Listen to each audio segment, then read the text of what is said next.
Hello there, everyone. How's it hanging? Hello, Harlequin. What's up? How is everyone doing today? Anything of old? Anything of new? Anything at all? What's up, guys?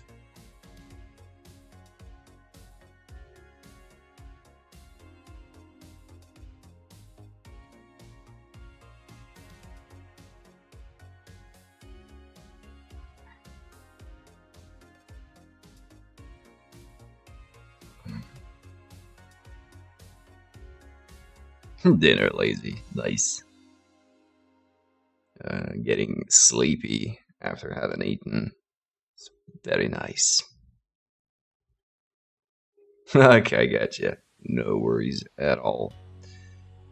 Uh, on on the agenda today is actually going through the golds for this batch of 6 dudes.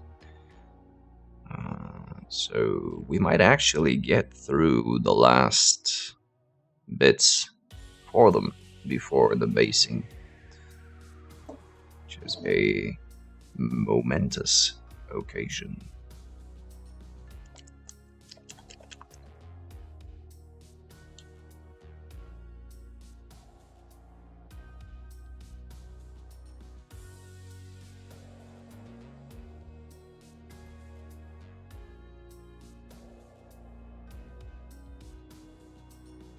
Yeah, I would if I could.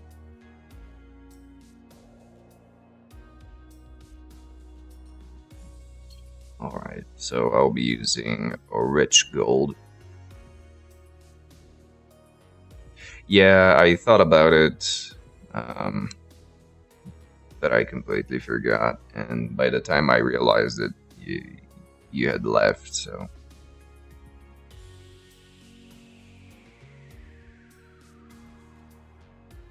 let me know if you need it, particularly at some point. I can come give it to you.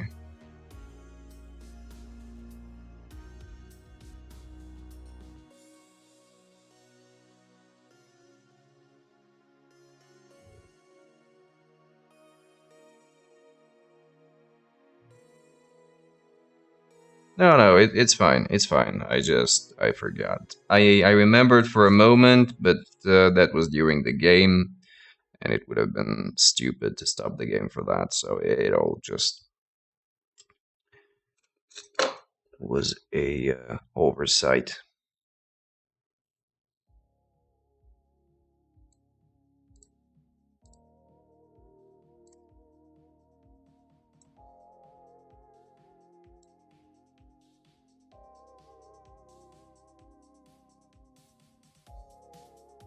All right. So I do have a little bit of a noise gate on, so let's see if audio will be uh, very nice.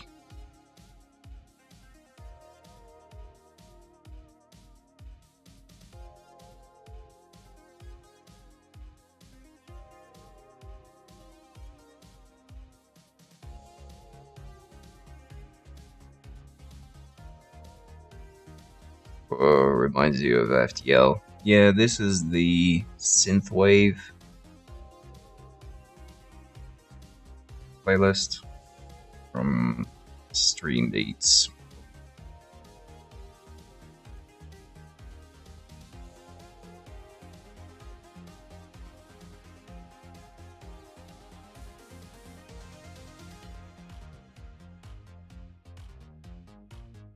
Arrange my shit.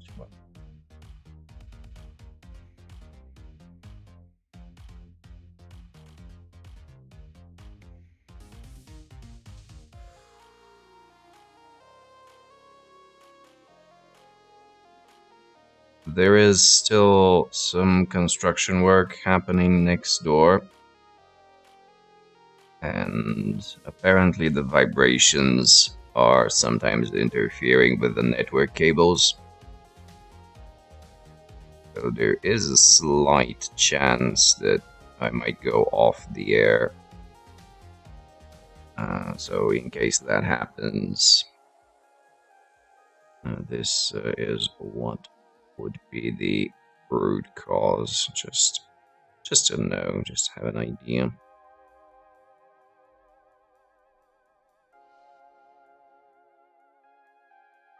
Already happened a couple of times today, so wouldn't be surprised if it happened again.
Thankfully, most of these dudes don't have a lot of gold.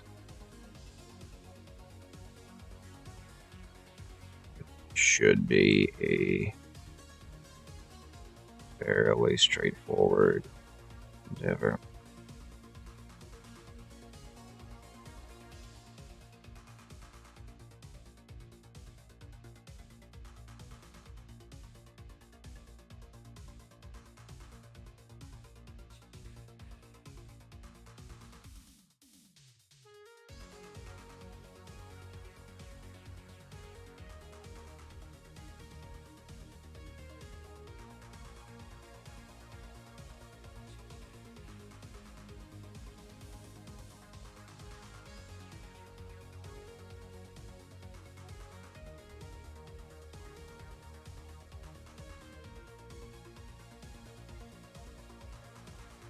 That shape in particular is horrible to highlight.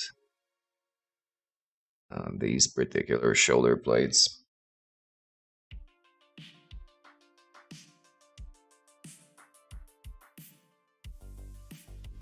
So far, I don't think I managed to do it correctly even once.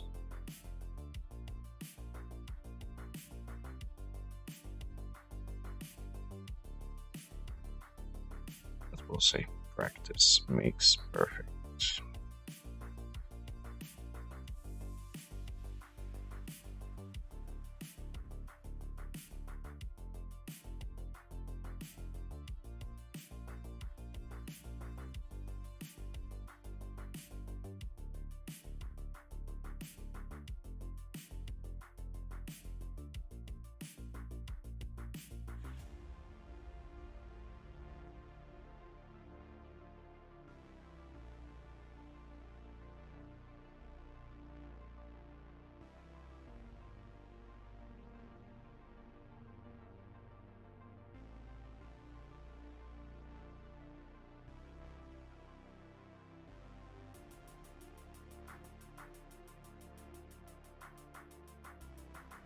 Are not to be supposed. Yeah. They're not supposed to be particularly golden, but I couldn't.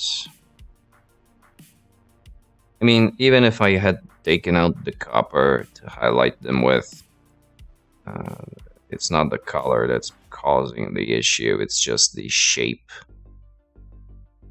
thing. It would have been the exact same struggle.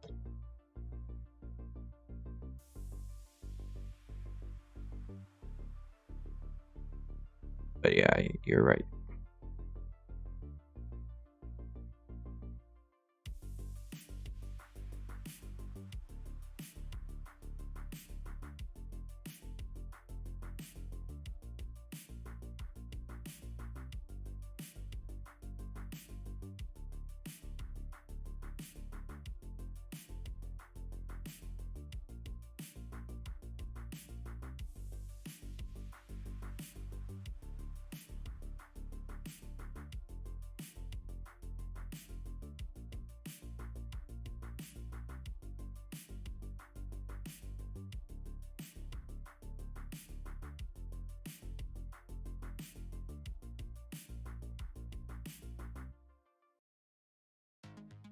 Did you check out the game video after YouTube finished processing it? Uh, I could see that it already allows to be seen in the higher resolutions, so it should be alright.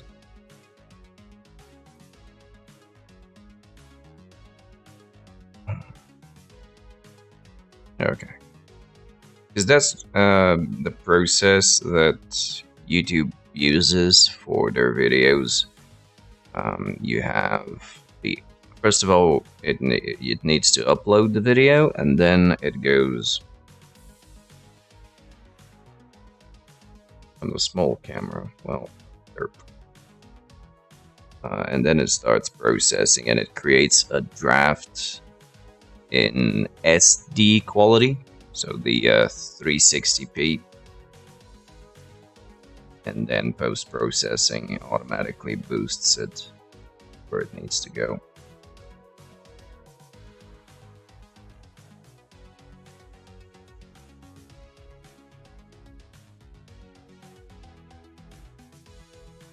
Wait, which small camera? The dice cam or the face cam?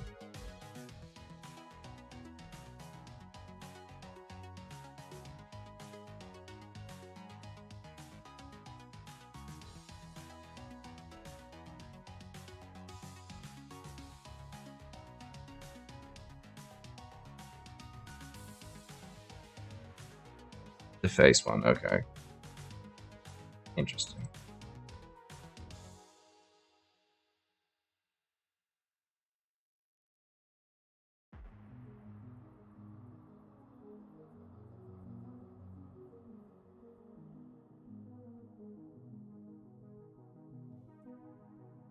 I was moving it around.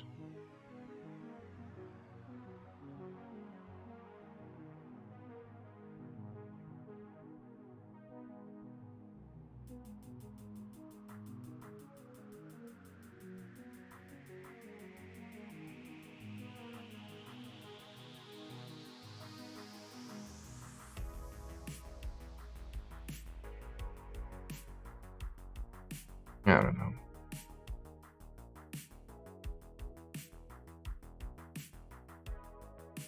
Anyway. Let's keep on trucking.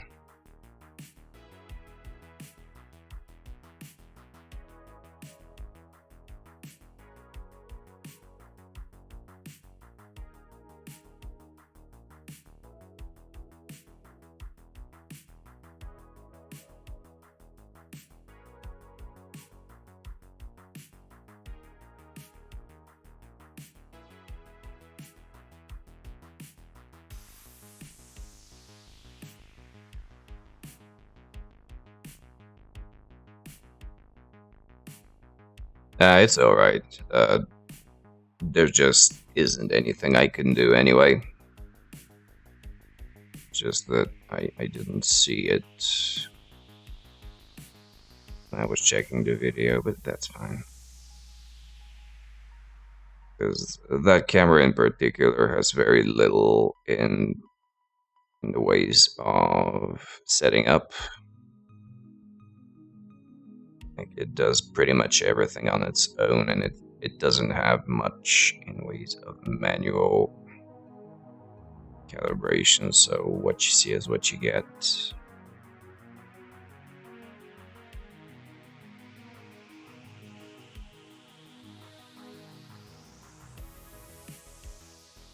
is why I've relegated it to such less important tasks, such as my face.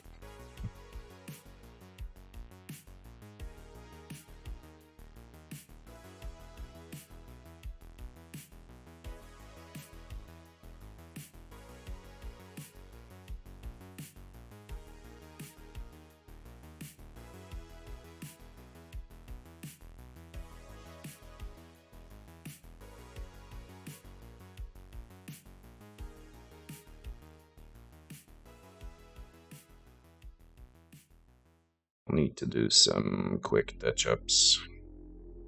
Colors, unfortunately.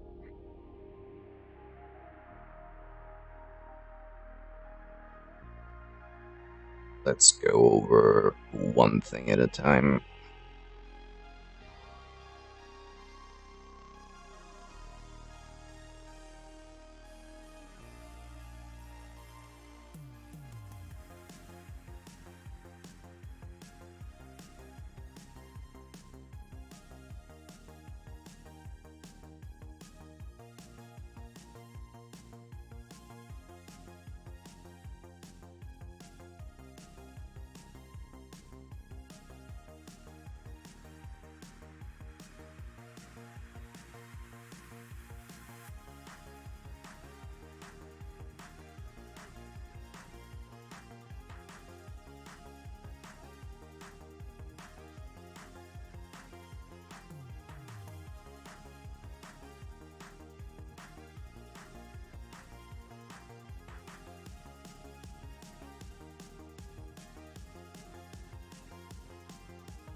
Wonder how this whole thing will look once I smash it with the ultra matte varnish.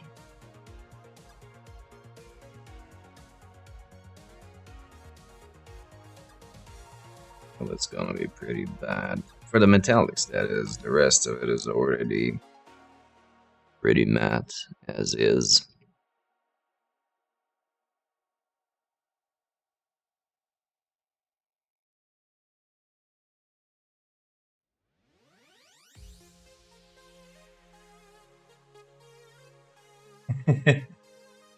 Well, that's a step in the right direction then, isn't it? Soon.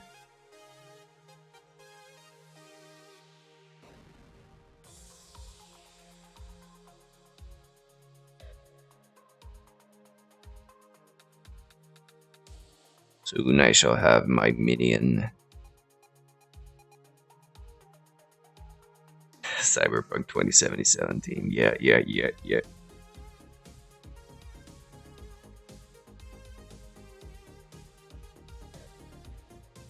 Getting ever so close to getting my monkey assistant.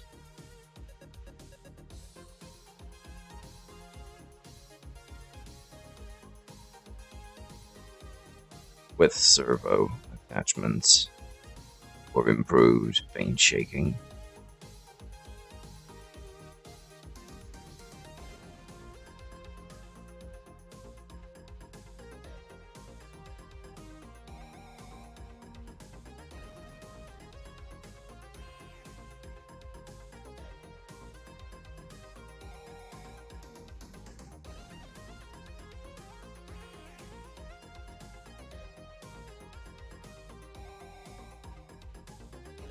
Okay, so this is the shitty part with the helmet.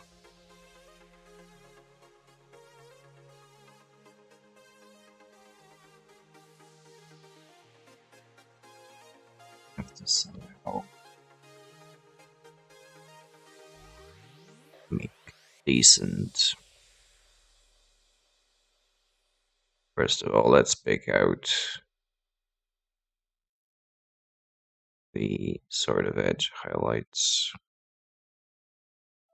much as we can.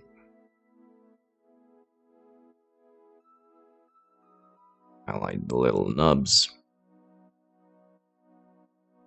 And then move into the actual volumetric highlighting where things will get very bad very quickly.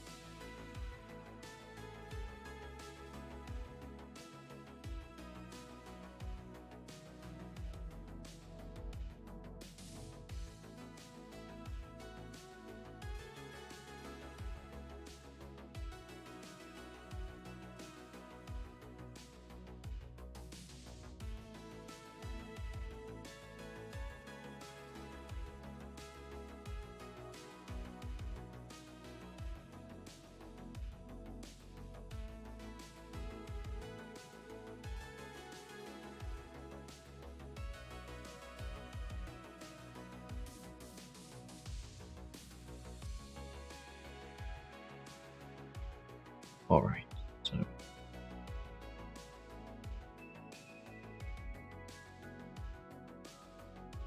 should be right over here. Initially, I wanted to give it a uh, offset light source.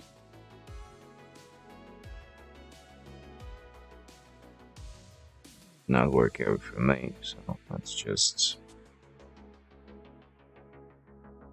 go standard. Although the back shouldn't look like this, but whatever. Now,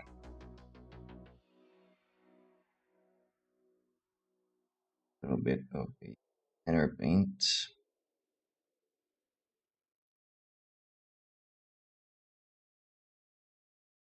Start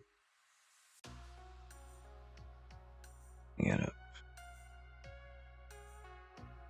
be basically a dry brush. We can have a bit of a gradient.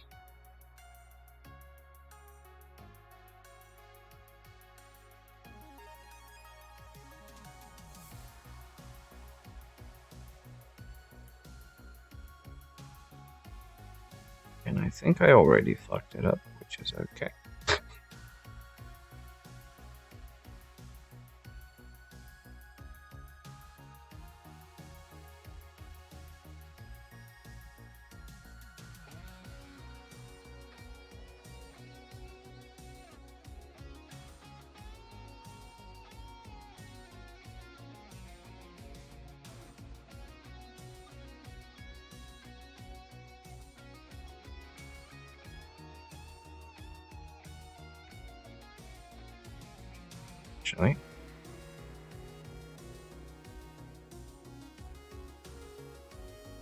Actually, it's not abysmal. It's not good. It ain't horrible. It's more than I can say for my previous attempts.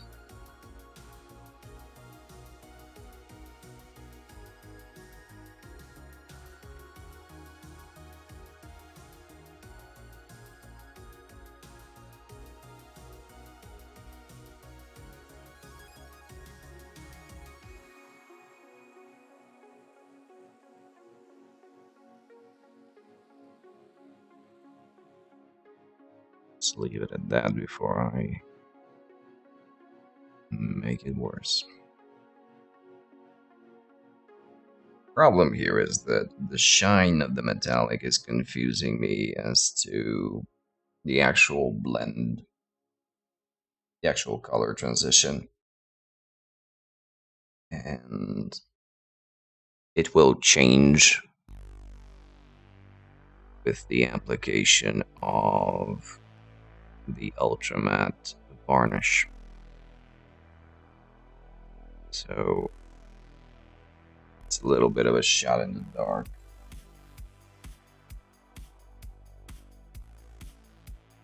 Something that looks sort of decent with the metallic shine once it has it taken off. It'll look very patchy if not done right.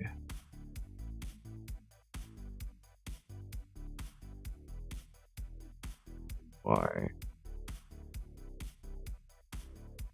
Being a little bit extra careful.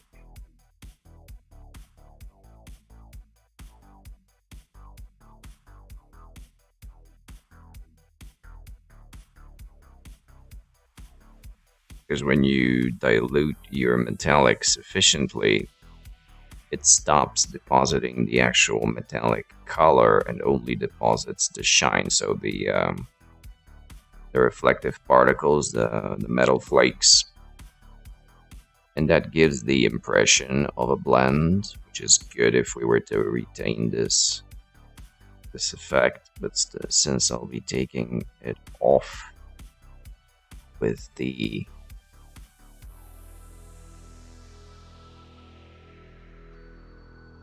varnish, cannot be allowed.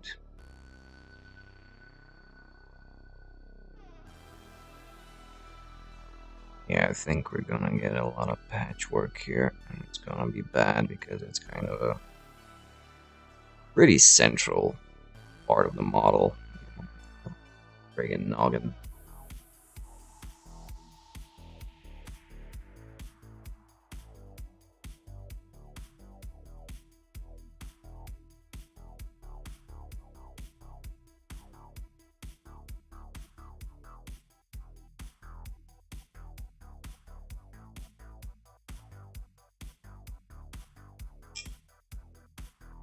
Right over to do the number 4.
Naki in the house. Hello there. How's it going? How's the start of the week treating you?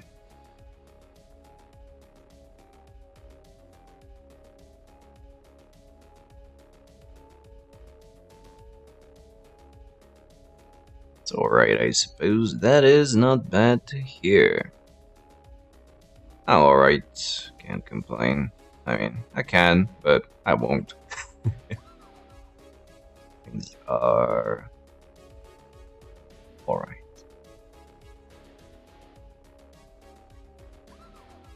And I am also on my way to actually finish up this batch of dudes. Fucking finally. Just gotta do the golds.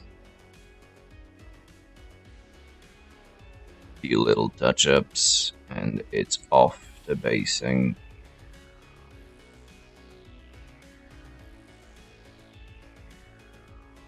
So close to making actual progress. Is good. Stoked.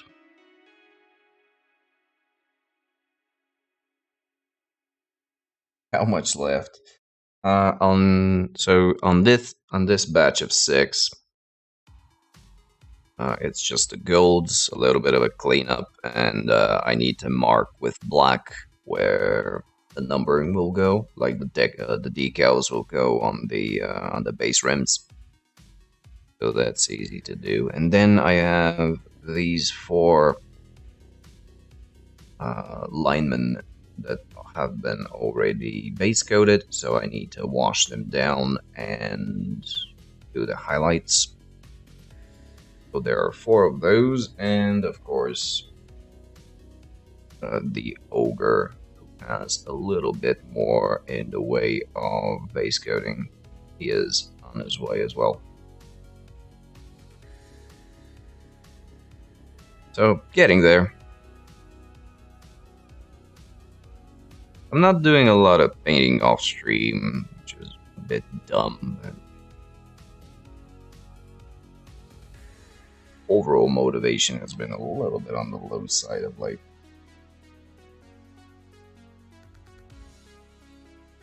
Nothing horrible, nothing specific, just one of those moments where you're not necessarily itching do some painting.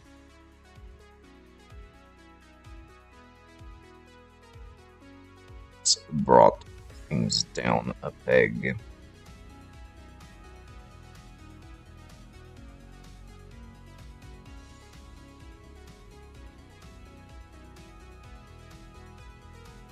We did do the test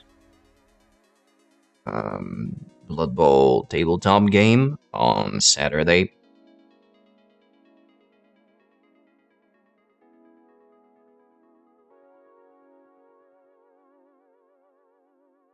Yeah, although in my case it was actually pretty productive. Kind of got me back after a few months of creative drought.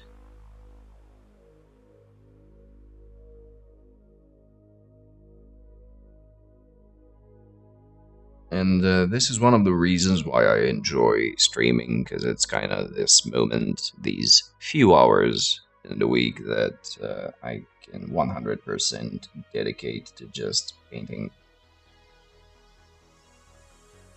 So I don't lose too much speed. Yeah, exactly. And it's good, because every time before starting I'm a little bit hesitant, but then as I start it sort of moves into familiar grounds and it's alright. So yeah, if you want to check out the recording of the Did You Play in Person? So Harlequin and Clawpalmer from our local community played the actual game. I was the disembodied voice in the background monitoring the tech aspects and the chat to ensure that if we do it again, we can do it without that need. You can check out the VOD from Twitch or the recording on YouTube. The whole thing is there. Big Bacho sees you. Yep.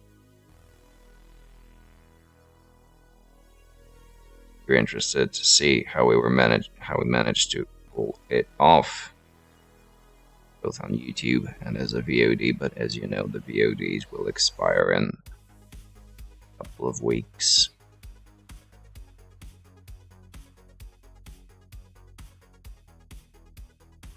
It was nice, I think. I had fun. I think both Harlequin and Palmer also enjoyed themselves. So it was good.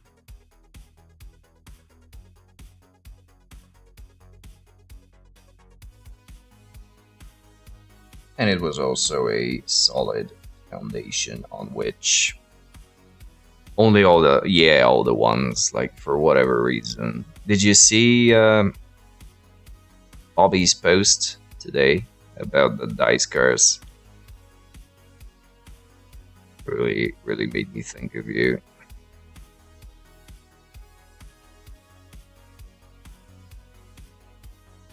About that D&D dude who can only roll once. Yeah, it's a bit long, but you quickly get the idea. And that's considering that they are rolling on a d20. And it's 1, 2, 1, 2, 3, 1, 2. Yeah, I've never seen him, and I don't think I'll start watching him, but just the pun was good. The skit was alright.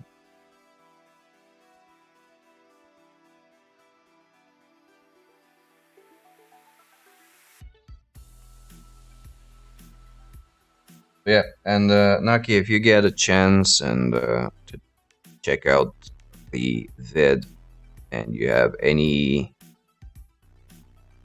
constructive criticisms, ideas, and all that, please let me know. I doubt this is going to be a super regular thing, but it will occasionally happen. Alrighty, thank you. Thank you so much. And it'll probably also happen for a few other games like Necromunda or Mordheim, Kill Team, like different types of skirmish games. So any and all input will be appreciated. You may watch it at double speed. It's alright, man. I think it's the full experience, right? And yeah, the audio is a little bit abysmal, but it is from a hanging lavalier mic. So next time that will. I was just stubborn and wanted to use uncensored, uncut, unrated for your viewing pleasure. The director's cut. Just to say no cuts at all. Just slap the whole thing in there.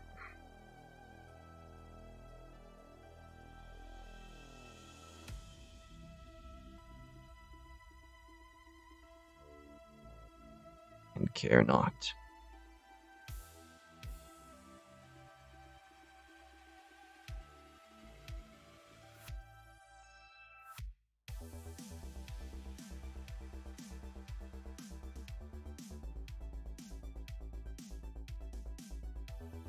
It is a bit censored. Is it?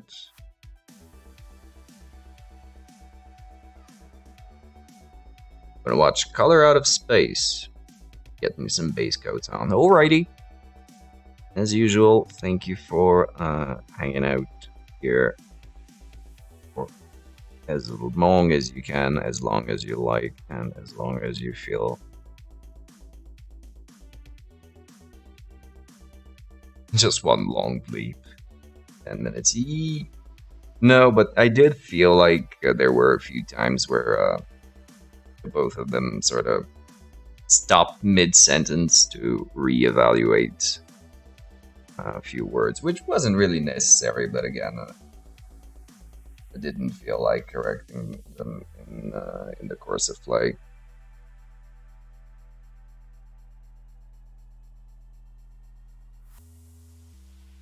And honestly, that's my bad, because when I started streaming, I had this stupid idea to make this like kid-friendly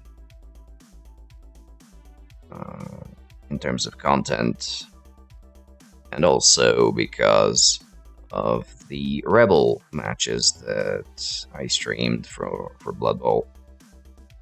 And I wanted to become a designated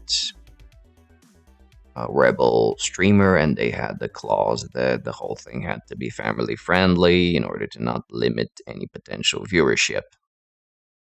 But that whole thing fell through, and it cost more to filter yourself than to just say the things that come the way they do. I mean, I don't curse excessively anyway, so.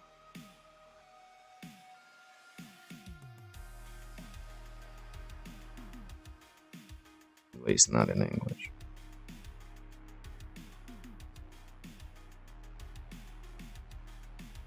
But that did leave sort of an impression, and now both me and pretty much anyone else on the stream has this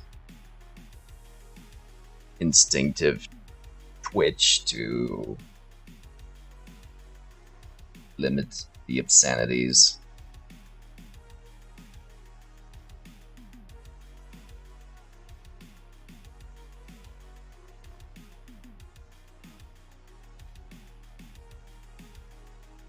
So yeah, this is what happens when you start off wrong.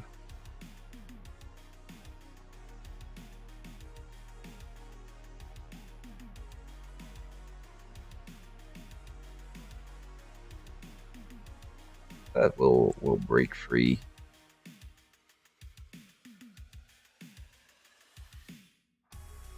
It'll be alright.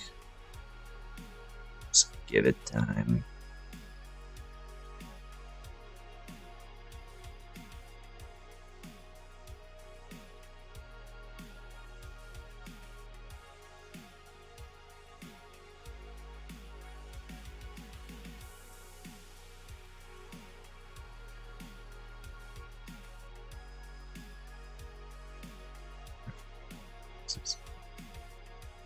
It's coming out real bad.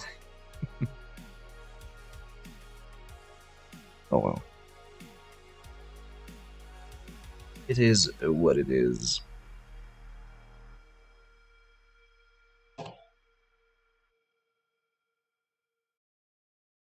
If I try the less different color, I lose the contrast, and if I try for a different color, I get these patches on the metallics. It's just finding the middle ground between the two has been a bitch. I have yet to resolve. But we'll get.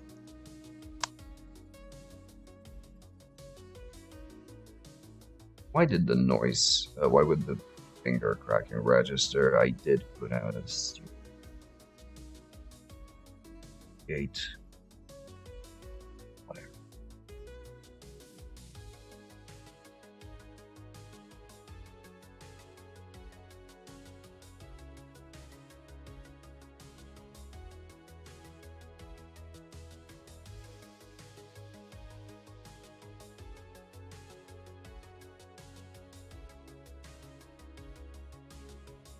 Oh, it's not too late. Like if it's a sufficiently strong contrast, and mini's deep, so no second guessing. Fair enough. Fair enough. If that's what you decided to stick with, but again, you can just change, let's say, a single gauntlet, like the left or right greave or gauntlet. Just a quick slap dash for a color splash. Shouldn't be a hard or time-consuming mission.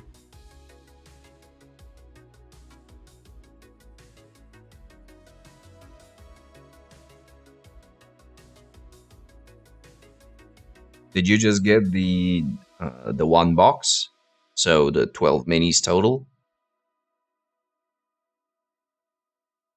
for Chaos Warriors and 8 goats. Wow, nice. So you're effectively 2 minutes to go. Awesome.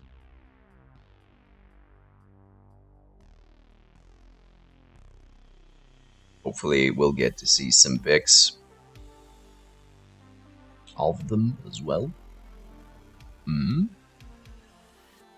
So played it safe. Yeah, it's alright.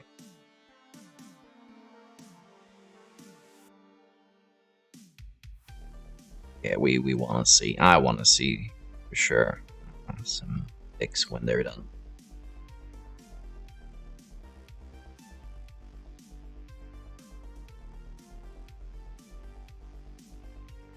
Do you have like an Instagram or something where you post stuff?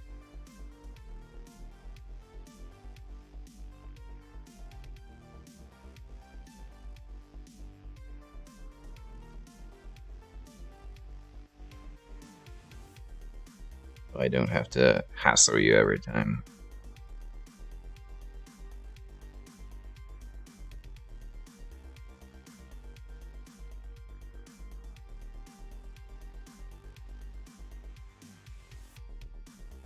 Not anymore. Gotcha. Fair enough. Yeah, and I myself haven't posted anything in ages. 'Cause I was overdoing it with the works and with the whips.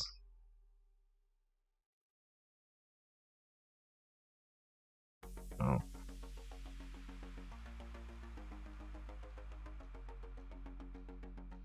I'll just finish this whole team up, get myself a light box, and just take a bunch of photos for it.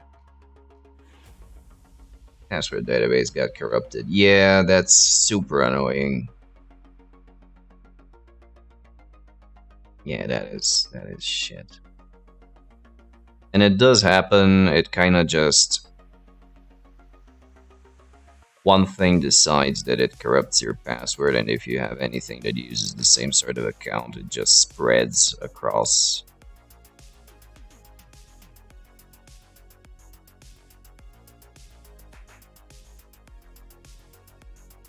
And even though it's probably just because even if it's just a website whose security certificate has expired, your database will start spamming you that the passwords have been corrupted and stuff. So even if it's just for just in case, you still have to redo everything. It's shit.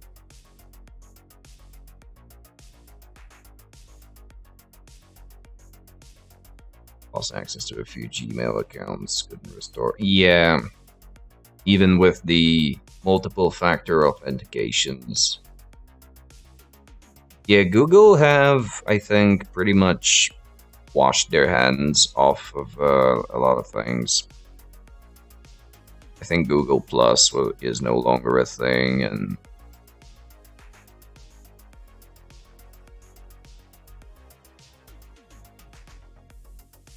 their customer service is not stellar, to say the least.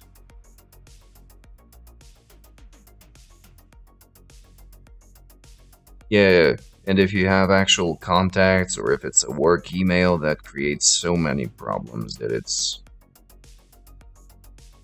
is just stupid to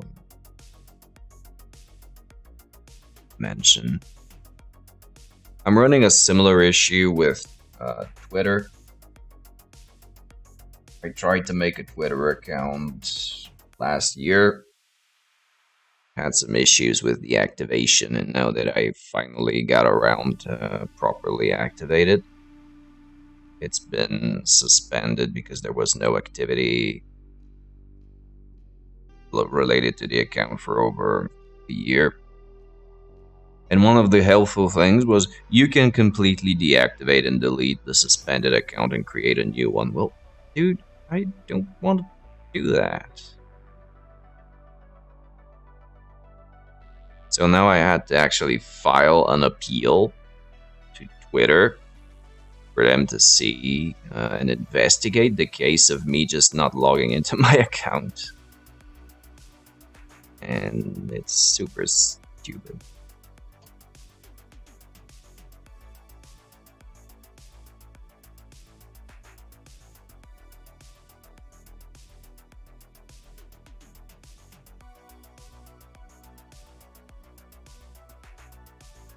And I don't even know what I'm gonna do with that Twitter account, which is why I haven't really been giving it too much thought. I think I am already at my maximum, like even over capacity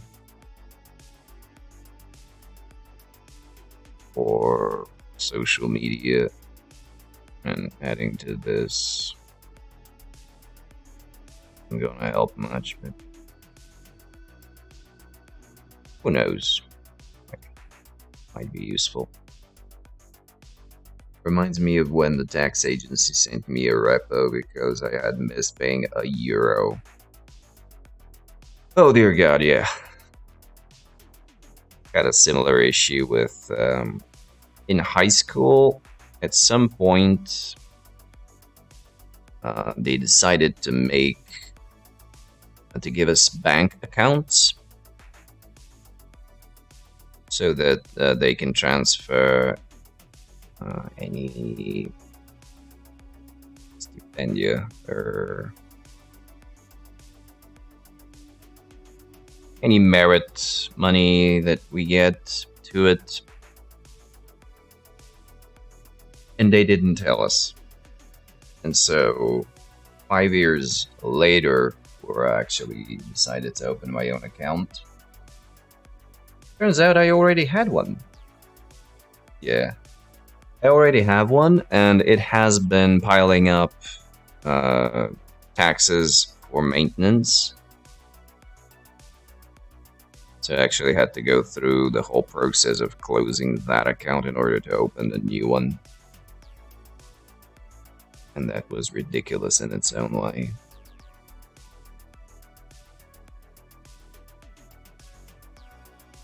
Yeah, bullshit and automation is everywhere all the time. We were waiting on a line. Yeah, absolutely.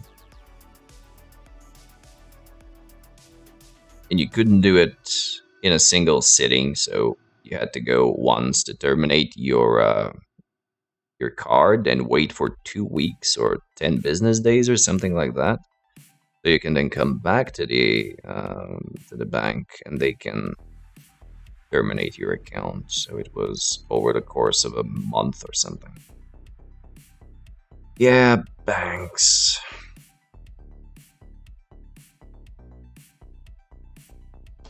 What are you gonna do?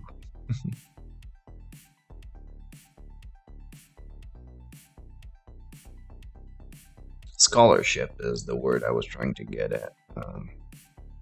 Remember, the reason for the creation of these accounts was so that they can transfer our scholarship money to it.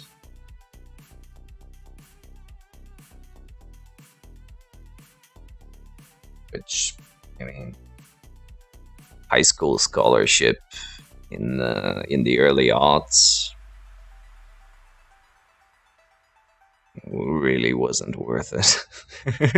Let's just say it like that. It was like $30 a month, or 20 bucks a month.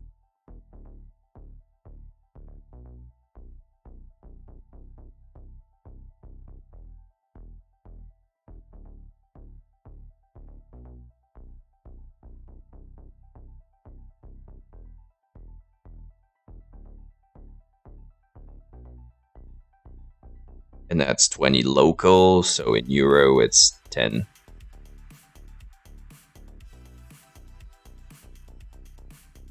Basically, you can buy a pack of bubblegum.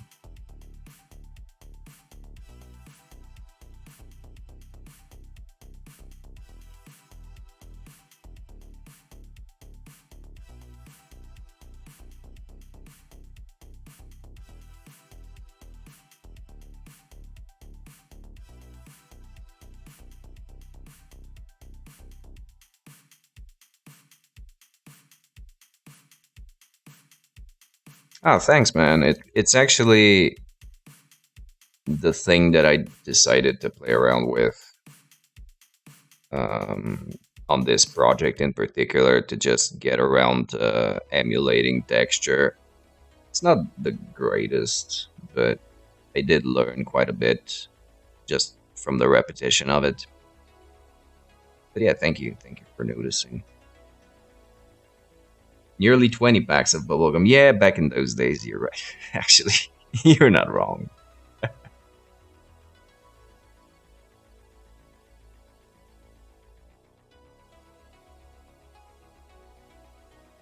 It does, yeah. I think it will register.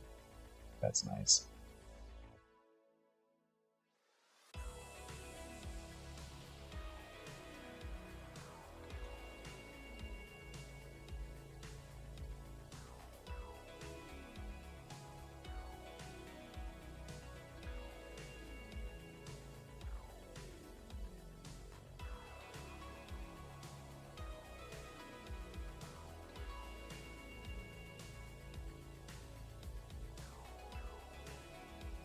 Problem is, I'm not sure if I could do it much better if I had more time, or if I was doing it on a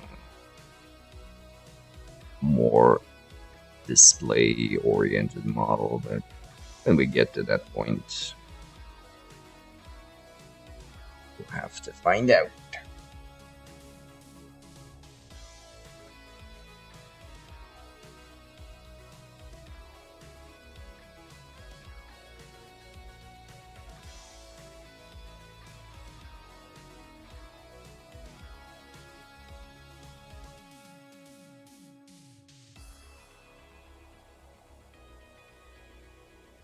The return on investment point. Yep, yep.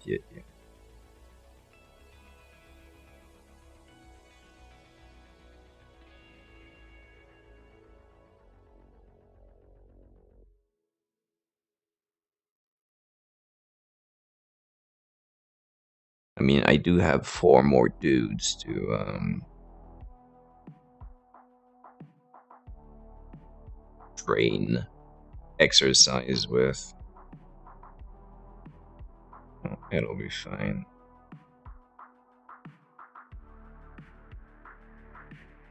That sounded so wrong. So many ways. But you know what I mean.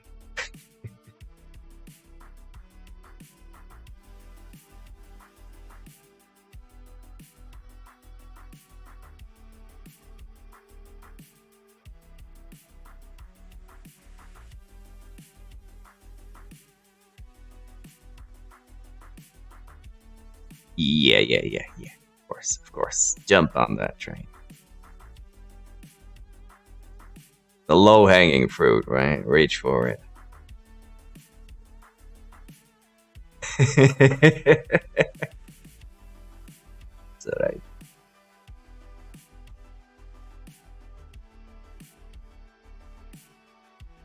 How could you not? Yeah, true. And I did mention it as well, so it was pretty much asking for it.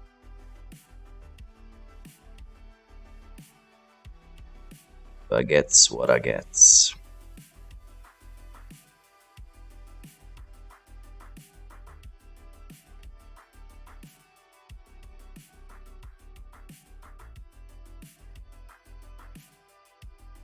Movie time. All right. Thanks again for dropping by. Have a lovely movie watching experience and a lovely evening as well.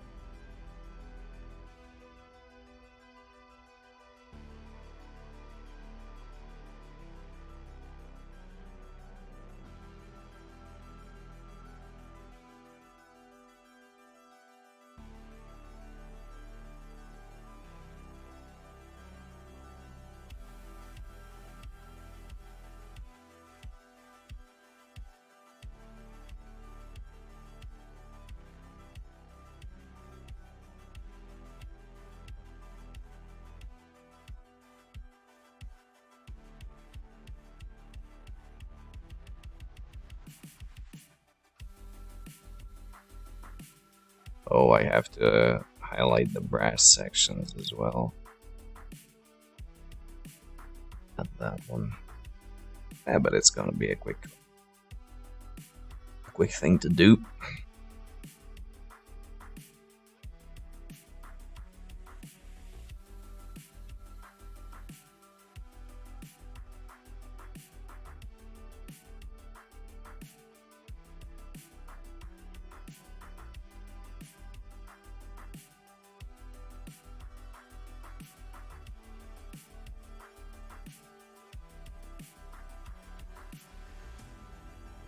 On the next project where I have more significant metallics surfaces, I'm gonna try the other way around again, which is build up the metallics first and then take the shine off, be it with the Pro Acryl Transparent or a wash,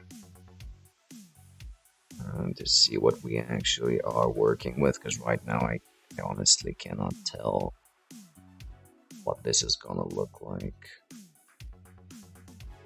after the varnishing stage.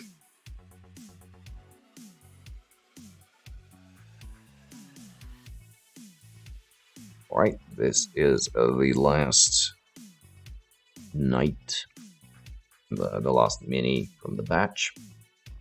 Wash! Yeah, gotcha.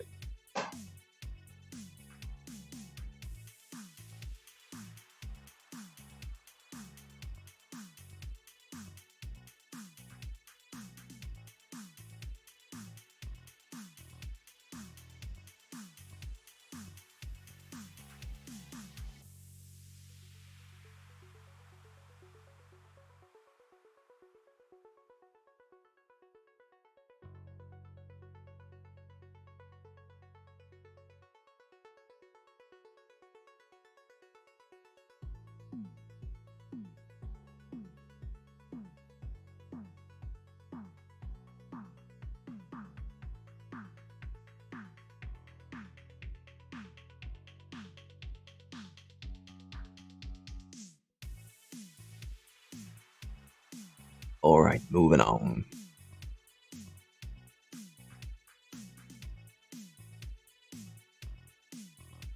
Actually, you know what? Let's make use of these things. Thanks again, Harlequin. Let's give them a go.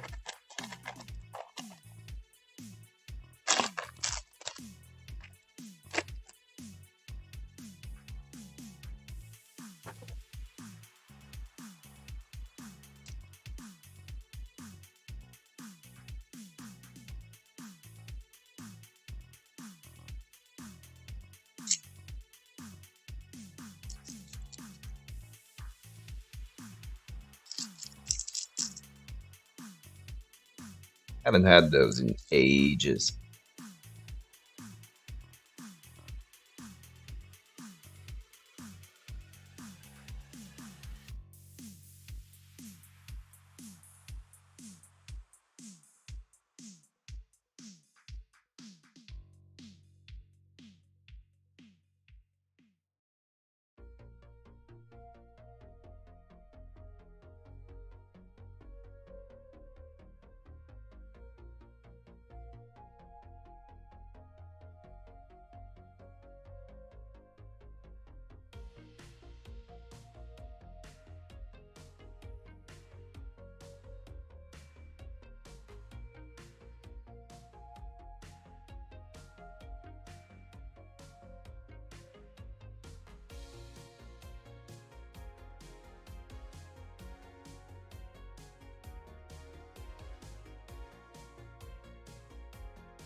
Yes. Well, it has its purpose, right? It's for cleaning up a little bit the throat and the trachea, I think. It does help.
I messed up with the light source here.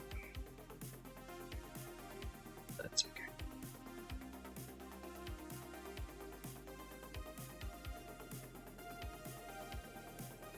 It's a bad highlight job anyway.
Hello, Saima. What's up?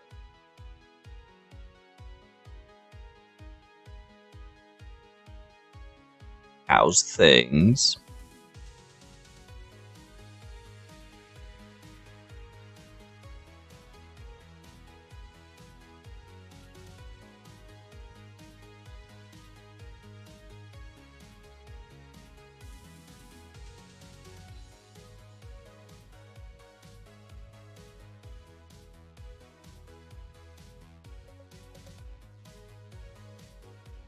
We did get to record the live tabletop stream. So if you are interested in seeing how it came out, check it out both in the VODs and on YouTube if you feel like it. Tested the airbrush. We'll do more priming and Zenithal with white inks tomorrow. Sounds good. How does it feel so far? Like, um, does it come out sort of naturally, or do you have to sort of struggle with it a little bit or a lot?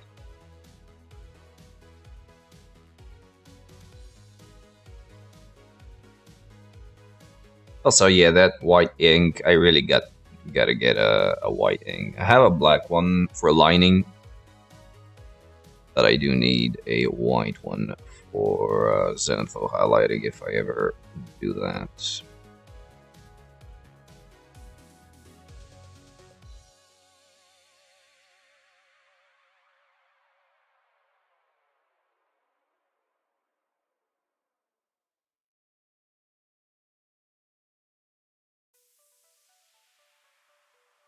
The grip and finger, yeah, I'm not really sure myself how the most ergonomic way of holding it would be. I've seen Jason Slowfuse uses a pistol grip variant, and I think that one would be quite a bit easier to deal with. You know, the ones that you hold on from below, and you actually uh, hold them like a pistol.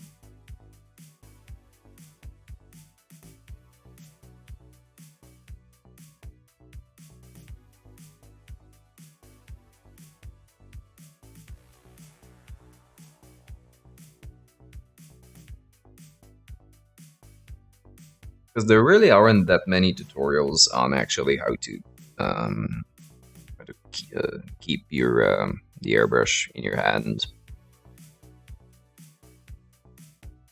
The way we've mostly seen leads to pretty quick fatigue. Oh yeah, for sure. Perseverance always gets things done.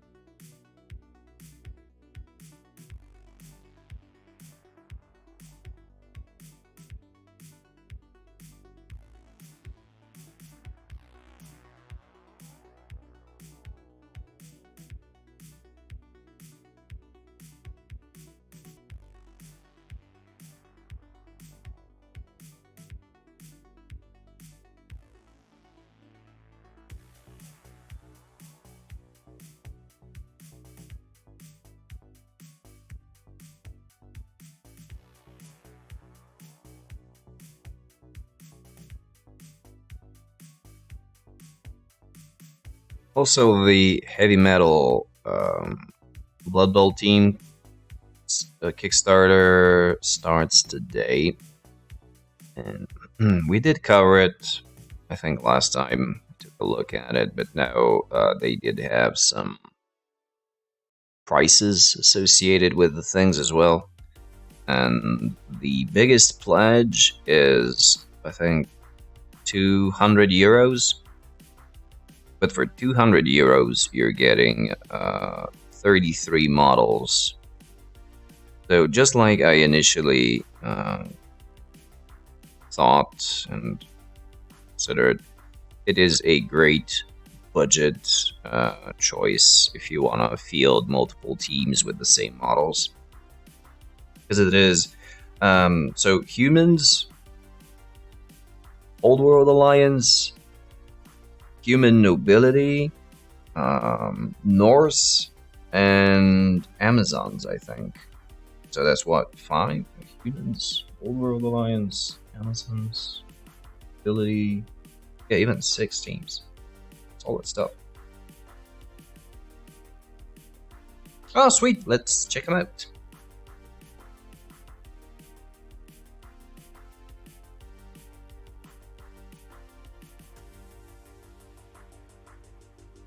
Bretonian propaganda.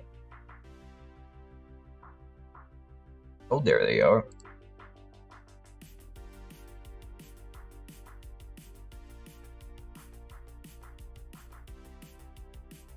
Nice. I really like the soft transitions on the face, on the facial highlights. That potato focus guess did not pay attention to 2 models at once. Yeah, it would get the focus in center here. I've had the same issue, and like I think that if you got them closer together, it'd be better. But it's alright. Yeah, I really like how much contrast you were able to get out of the faces. I kind of struggled a little bit with that. Yeah, very, very sweet stuff.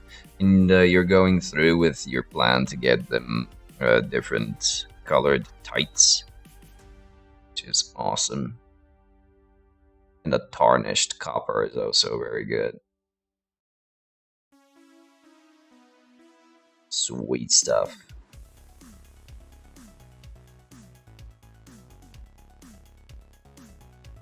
And here is the back view.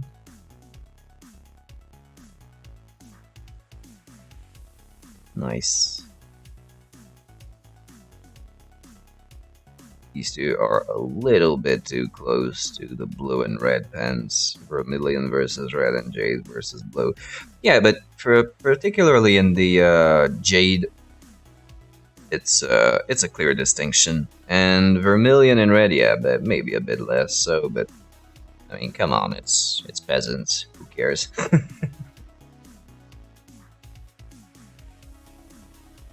They look lovely, dude. It's absolutely stellar job.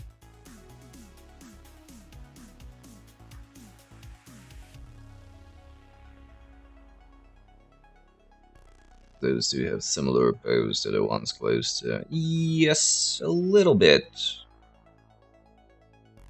But you wouldn't be using all of them at once anyway, so it would be just as far as your OCD limits you, pretty much. Because if you're using them for nobility, how many you would need? You said you were running without a thrower, so 6, 7, about 4 dudes. You'd use like 5. If you want reserves, needs to run a bit versus humans. Yeah, okay. Gotcha. No, I meant it. How many peasants would you field on your startup roster? 4 or 5, something like that.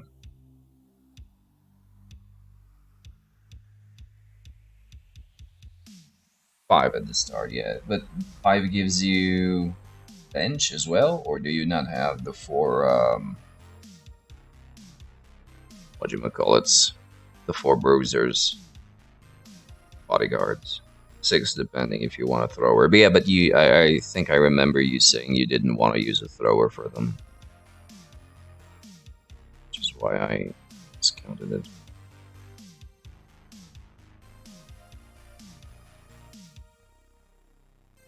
We were all build with 4 bodyguards and 1 blitzer. Okay, yeah, okay.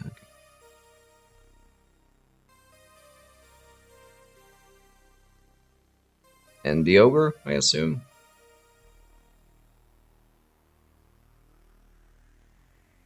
Yet not decided. Maybe the slight increase of price is worth of the plus armor and agility. I don't know if you can fit it in. We've been talking about this with Harlequin. The new edition has made roster balancing so annoying because they've introduced a hell of a lot of prices that end in 5,000 gold increments, and they just ruin entire rosters for 5,000 gold bases. Knights lost the passing access, yeah. Yeah, but you would usually do that on a tournament roster, not so much on a league one, I don't think.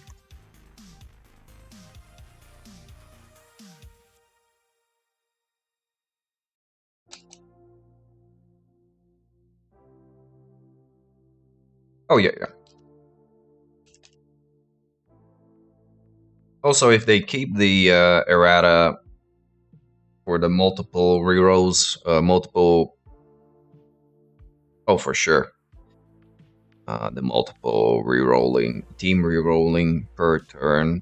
I think that just team value is going to increase across the board for developed teams, so it wouldn't really make that much sense to keep that leader on.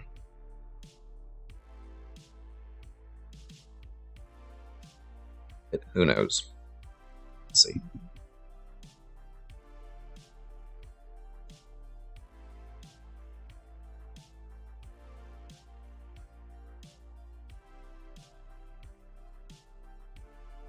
Yeah, depends how the meta will develop. But I think we'll start seeing higher our or team value with more rerolls. In a redraft league, you need to cut on stuff most off seasons. Yeah,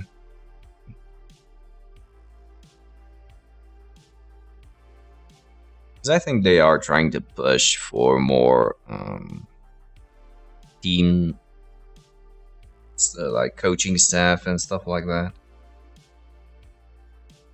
More use for cheerleaders and assistant coaches and the rerolls,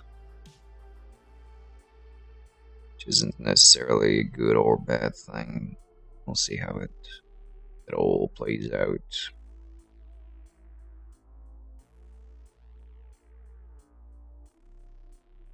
I think it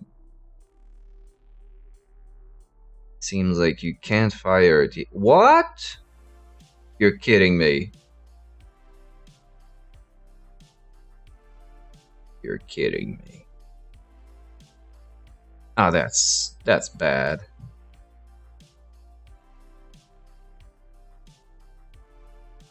Like GW really needs to clean up their wording on these things.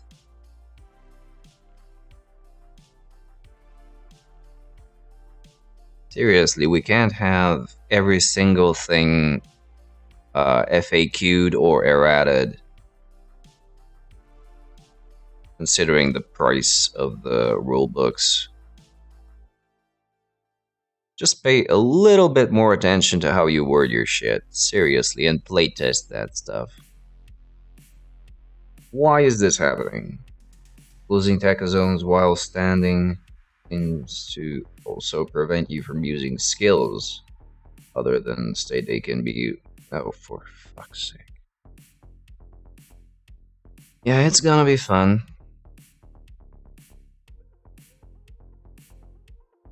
At this point, I feel that by the time we're actually able to play a league, we'll have an errata that's about as thick as the actual rulebook. Your blodge over boneheads, no block, no dodge if you get punched. Oh man, that is bad. Oh.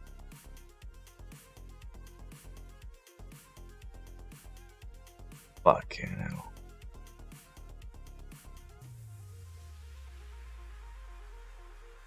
because buy our stuff and go fuck yourself. Yeah, it's kind of. I think it's kind of getting to that point. Yeah,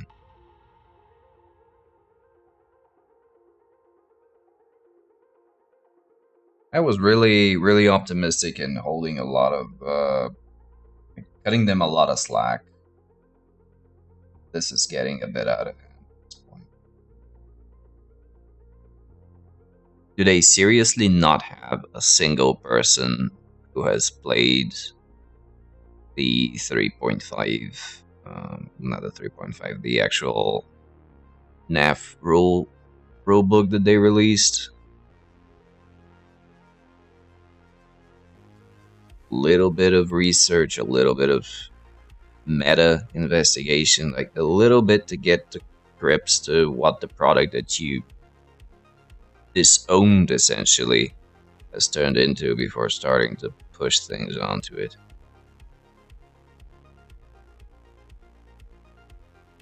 Yeah, absolutely agreed.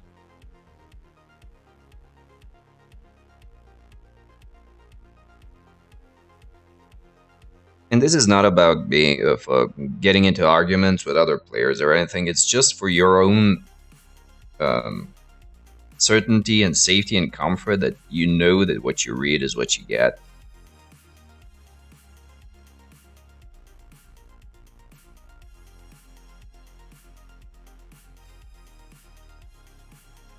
Like I said, I think this edition will get an errata that's about as thick as the rulebook. At the end of it, you'll be able to piece together a whole rulebook just from the FAQs.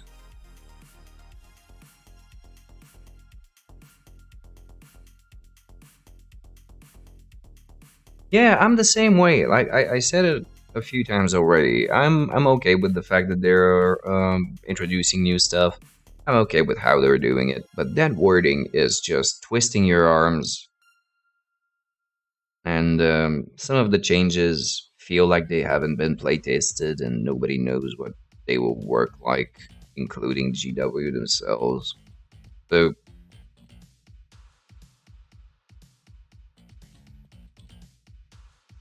they're being a little bit less meticulous than they should be with what they're put out. Is the point? A little bit, just a little bit more effort, and it could have been awesome straight off the bat.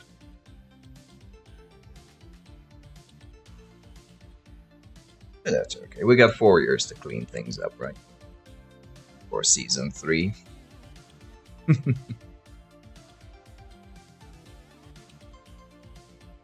And passing, yeah. I saw in the Blood Bowl community Facebook group that the human thrower cannot throw a inaccurate pass. So it will always be either accurate or wildly inaccurate, which is kind of bullshit.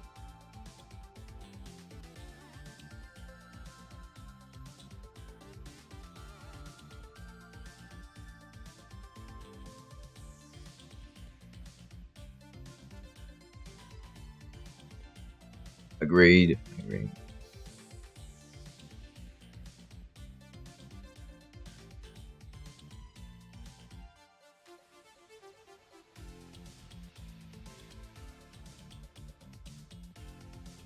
When is the next spike expected? Does anybody know? Did they announce that? Because I've been a little bit off the grid lately.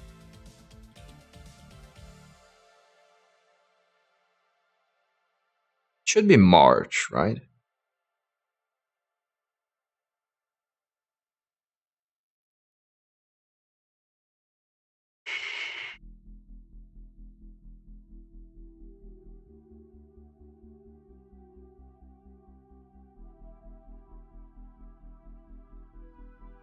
Maybe they'll use the spikes. Yeah, March, April. Maybe they can use the spikes to sort of streamline things, although I strongly doubt.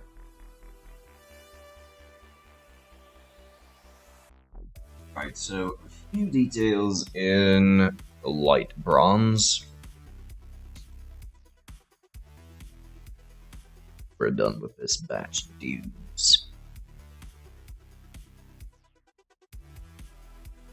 They need people to check their answers. Yes, fully agree.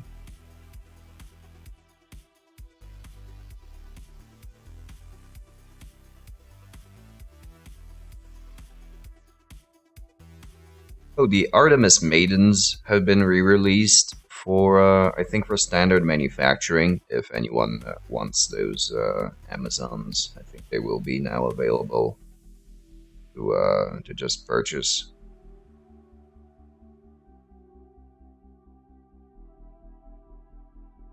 So there's nothing like the answer to can you end the turn before activating. Yeah, that was absolutely probably the worst written answer in history. We commented on the tabletop game live stream.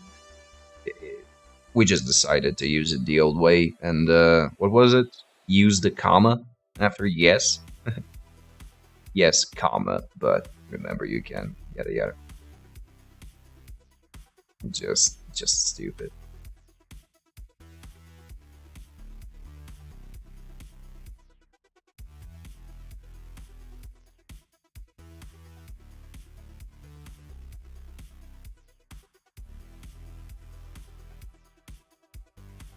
Editor should have tapped the dude on the shoulder and tell him yes is enough.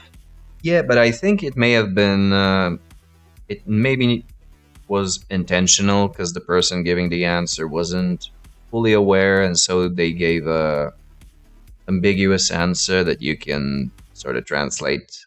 You can read any way you want to, which really doesn't work well. Like if you want to house rule something, you're going to house rule something. If you're going to dig into the deeper meaning of what the author wanted to say, it's a different matter completely.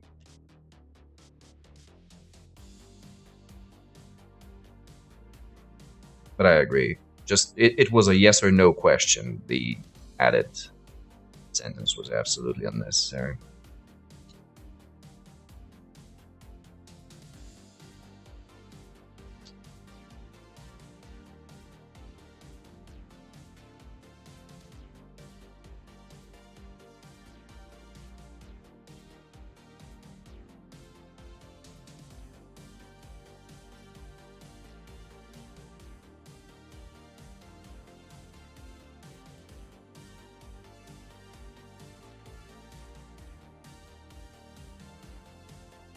Writing rules, not fluff, nor could be, or maybe cases. True.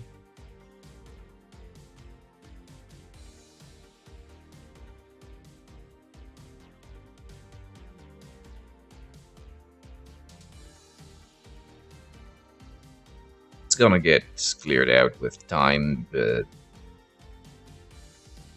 just shouldn't have been like this to start off with. Keep it as ambiguous as possible. Yeah, and also there is the thing that the upcoming spikes will add teams and they will add um, rules to the whole thing, and it may be something that is considered to play a part in something else in the bigger picture. So who knows at this point? And I think that we none of us would have been so triggered by all of this if the rules were free to begin with. Like you can afford to have errors or ambiguities if you release your rules for free as a living document to get updated with time. But when you're selling a product for a significantly chunky price, you gotta make the effort, man. Like a little bit of quality assurance. Uh, it's the least you can do.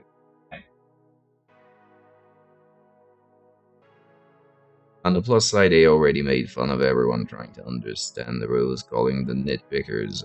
Oh, come on, for real? I missed that. Shit.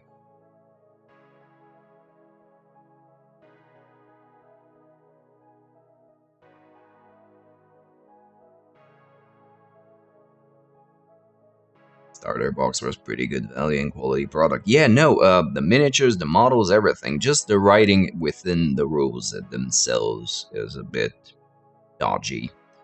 I think it could have been a little bit better handled. But that's obvious. Really weren't that much of a. It's just me bitching about the fact that I think GW is pretty much the last company that doesn't release their rule sets for free. Privateer Press, I think, does. Corvus Belly, I think, does as well. Like, pretty much all of the other larger-ish companies do. They still give you the ability to get like a hard paperback, a hardback fancy rulebook.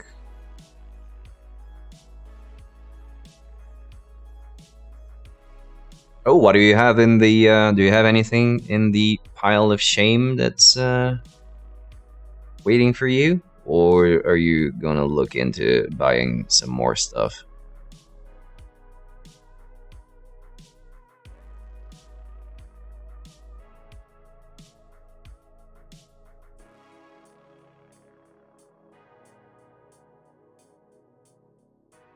Priming more of the team at the moment. Okay.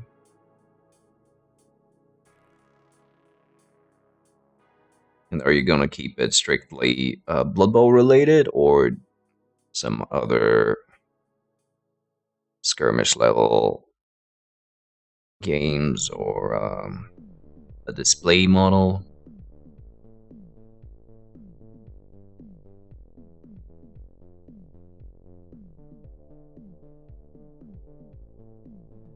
Two blitzers, two catchers, two throwers, the fling, ogre, team tokens, and 2 stars.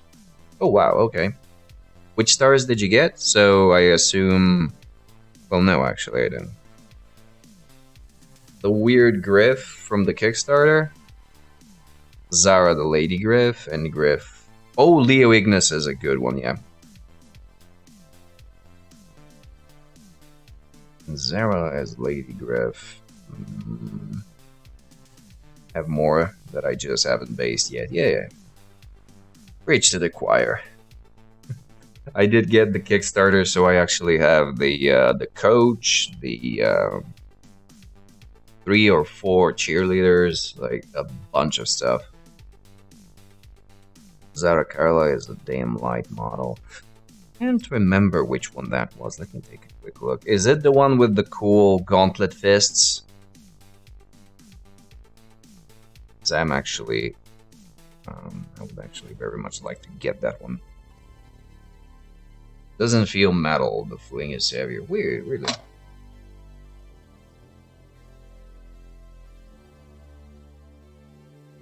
Look, Lady Griff on Grebo. Yep. Take a look.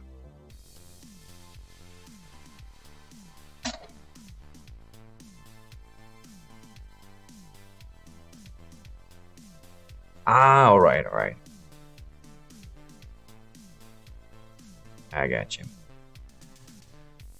Now, the one I was thinking of is... how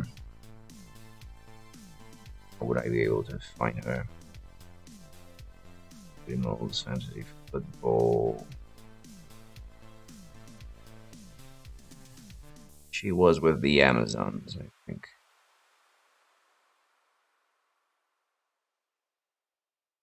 This one. I really dig this one. As a star player. I think she's a beautiful Carla. Zara.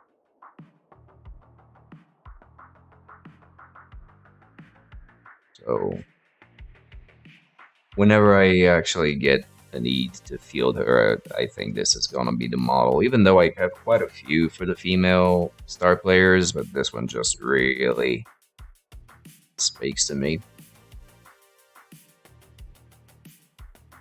And she has some options, I think. No, she doesn't. It's still... Yeah. definitely solid. But for the moment, I'm gonna try and clean up a little bit of the shame pile. So I am vetoing myself. Came in one piece, so that was an upside. Yeah, absolutely. And we will see how they will go about with the new material that they're gonna do their models in. That will allow for the more dynamic poses to come out in one piece as well. I'm not sure if it's gonna be a type of Rebo resin. Yeah, I wonder if this is just gonna be 3D printing of the models, because that's how it looks. But it's definitely a good idea to be able to bring a little bit more dynamicism in the sculpts while remaining the easy to use and quick to get from what from box to pitch. Should be cool, although it will be flimsy as all hell as far as I understand.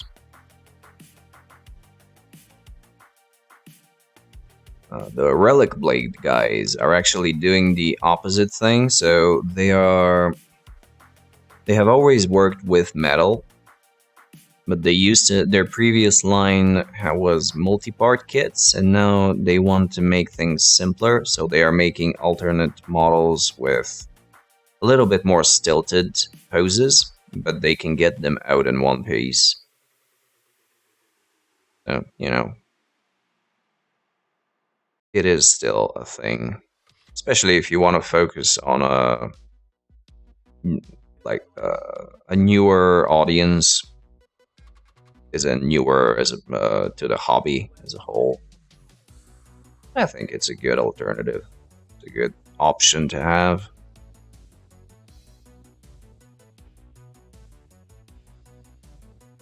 Oh yeah, yeah, because you knock them down, you put them on the back, you put them on the face, on the face. Absolutely.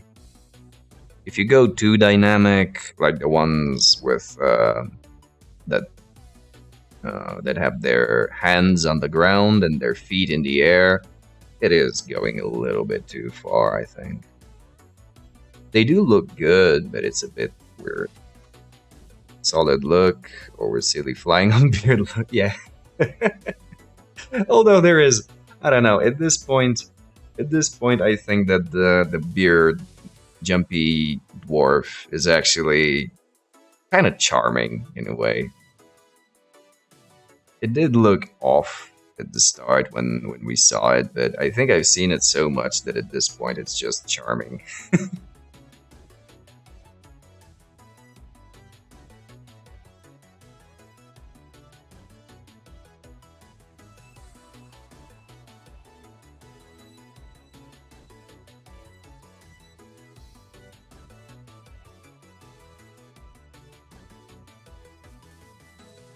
Yeah, yeah, yeah.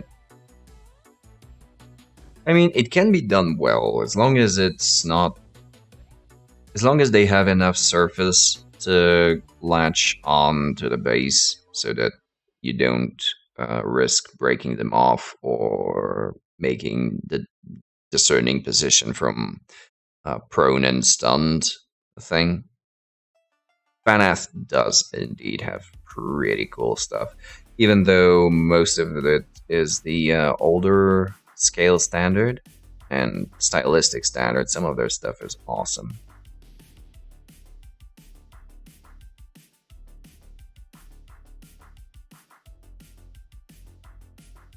By the way, now you've got me all thinking about the dwarf team. But no, after these guys, I'm gonna do something sci-fi and then back to Blood Bowl. I'm gonna have a intermediate project to deal with. People get GW lizards and are wondering where to go for a Crocs. Let's take a look. The image does not jump out.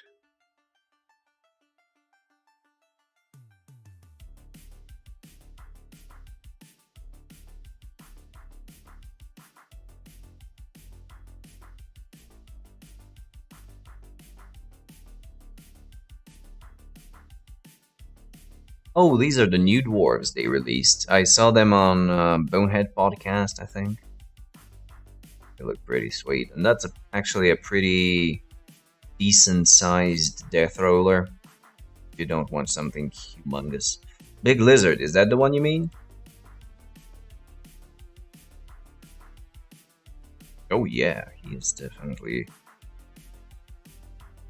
And it really ties into the GW scheme with the sort of Southern American um, Aztec stuff, Aztec-y stuff. Yeah, it does. It does. That's what I'm saying. Pretty awesome. Guess I never really looked through their stuff that much. Rectify this. Troll tokens, ogre tokens.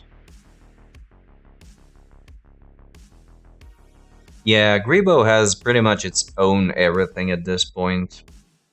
Oh, this is cool. I like this. I like this. Actual numbers for the bases. This will go especially well with the Grebo bases because they are thinner. The rim of the base is thinner than the GW ones, and sticking decals on that becomes a little bit of a hassle. But having this, it can stand out and be very visible. Oh, I like this very much. 5 € for full set. Solid. But you can't go over 16, which is a bit of a problem. For multi-purpose teams like the ones that we're painting right now. They only have a single digit as a token. Oh, gotcha. Gotcha. Yeah, that might be also a good... Have to put some thought into this. So I'll also be using the... So you can do your 99s. Yeah. Fair enough. Because I'll be using the token bases for the skill markers. And that's gonna be a bit of an issue to get in. Oh no, actually it won't. Unless I put a skill right in the front. Lots of things to consider. God damn it. I am sorely lacking in the concept department.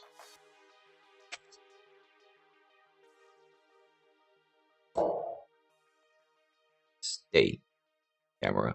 Stay.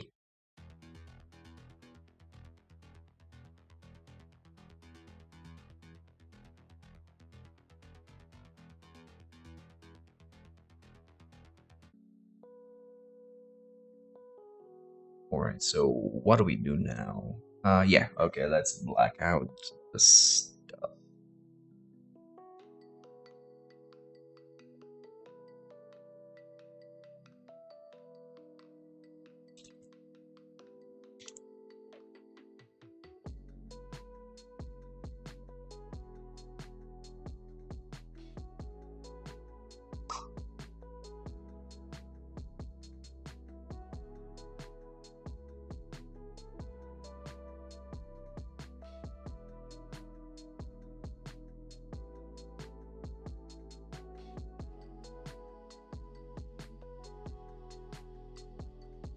I also oversaturated my wet palette today. Trying not to splash water some.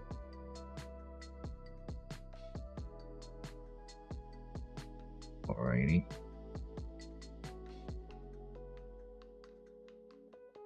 So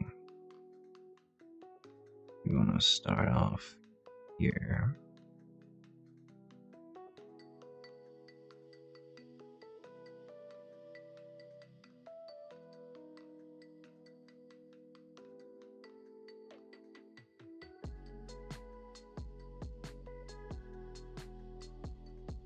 Right. And here.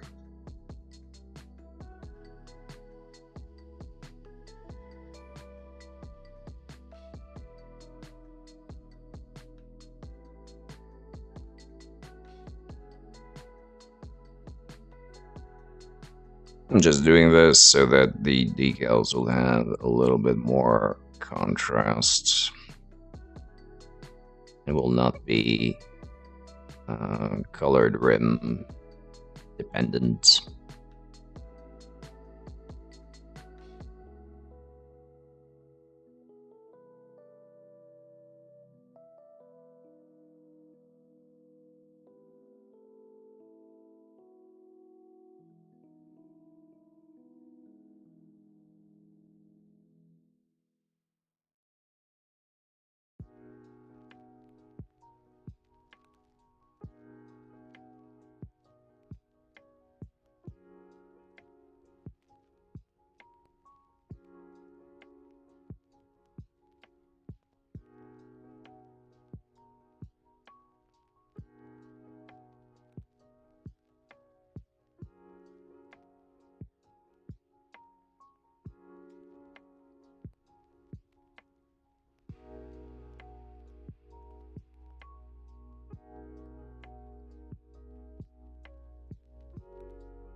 There we go.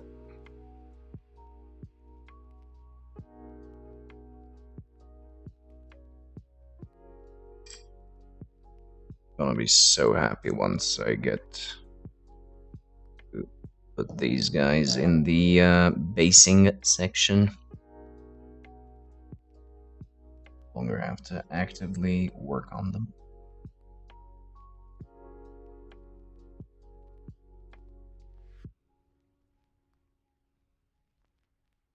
This is happening today.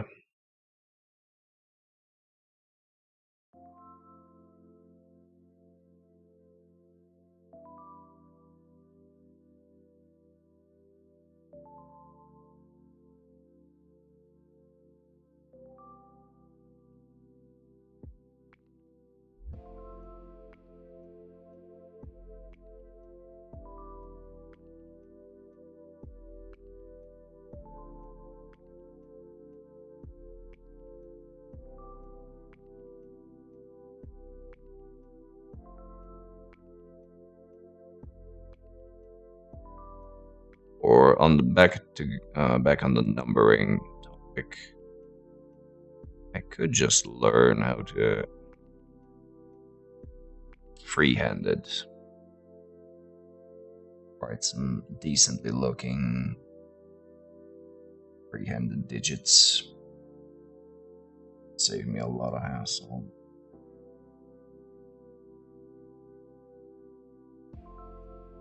Ones I've tried so far did not come out very presentable. And I tried with micron pens as well, which was a pretty shit idea. It's good for going in a straight line, but when you have to curve it, it's no longer as appealing of an option.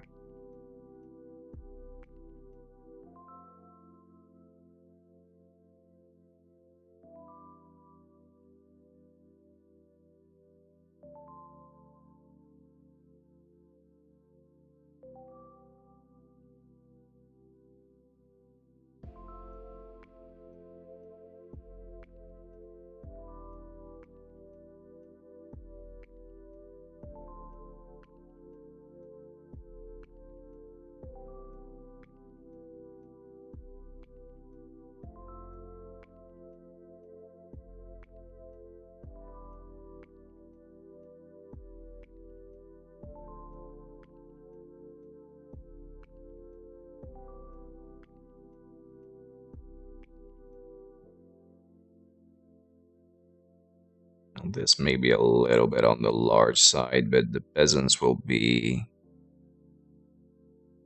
uh, the later numbers, so almost certainly the double-digited ones, so a little bit of extra space wouldn't hurt. Especially considering that if I am going with the decals, after 16, I'm gonna have to build them with 2 decals per number.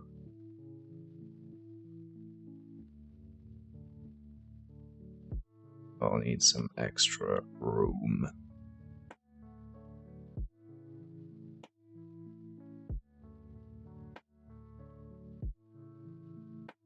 Thankfully, I did find some leftover. I ought to have enough for this team, and for the next one, I'll have to think of an alternative. You'd get enough to have a 0102. Oh yeah. I don't think I'll go with the 01s. But I might. On one side, we can go with the zeros, and the other side, because I'm doing them both front and back.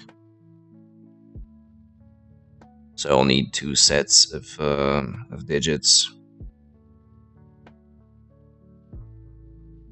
I should just see what I have available again.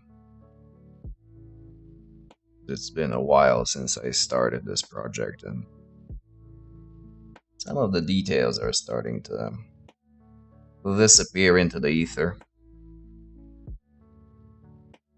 Both likely seem, yeah, it'll be fine. It'll be fine. And at the end of the day, you just need to tell the number apart, so it's not that big of a deal anyway. It just contributes, in my opinion, just contributes a little bit to the overall job. I don't do O's on the bases with my freehand. Yeah, I noticed. Yeah, it's alright. But it does make sense if you're going to go for double digits. If you will have double digits, that everything will be sort of standardized. I had actually not put thought into that.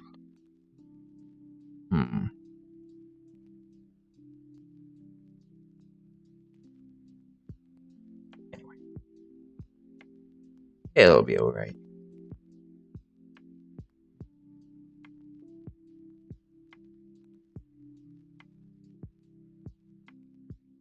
Do the dub digits on the ones on the model. Oh yeah, that's also an idea. But I didn't account for it during the actual painting.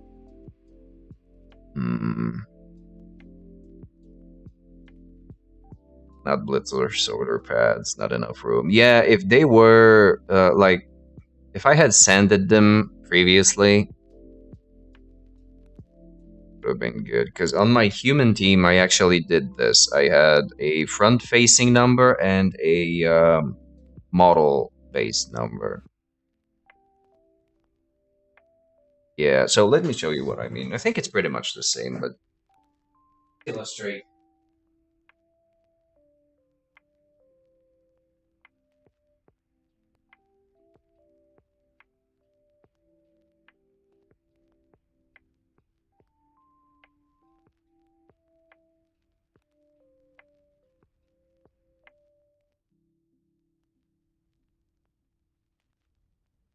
So yeah, and the blitzers for the human team, I went with a digit on the rim of the base and a number on the shoulder pads, and one on the back of the person as well. I went a little bit overboard with those, but they were my first team. So. And same thing on the over here. We got a digit on the base, another digit on the whole this plate, and yet one again on the shoulder plate. But these were intended. Well, yeah, I tried a lot of things. Like this team, I built when they came out. So 2016, start of 2017. You can tell that even the paint had started chipping, so I might. Some... Thanks, man. So I did. So these are not actually. These legs are actually Space Marine legs that I played around to file down with a file, and the body, the front part is the Blitzer. The back part is again a Space Marine back that I filed and chiseled into looking like something. I played around with this. Haven't had the pitch lines. Oh yeah, these again. I started putting the pitch lines after the Steam, so that's something that needs to be touched up as well.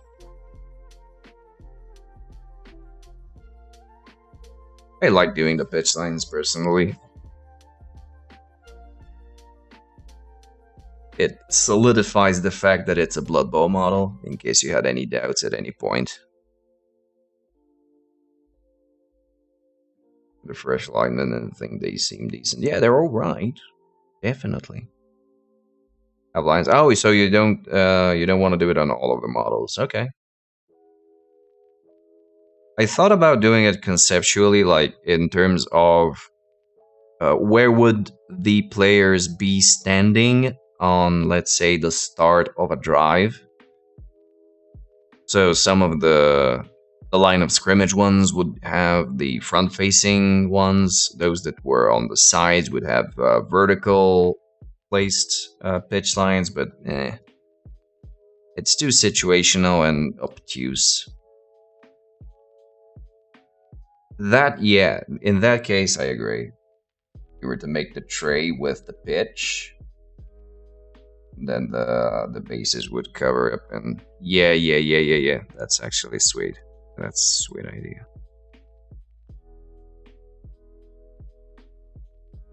Because then it would actually make sense.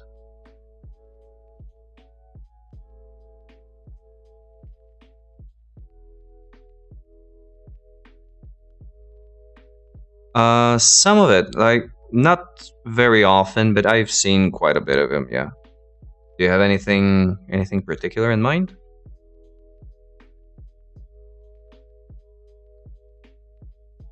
He is way above and beyond anything that I will probably ever be able to do. So I just watch him for the pleasure of watching someone do amazing things with miniatures.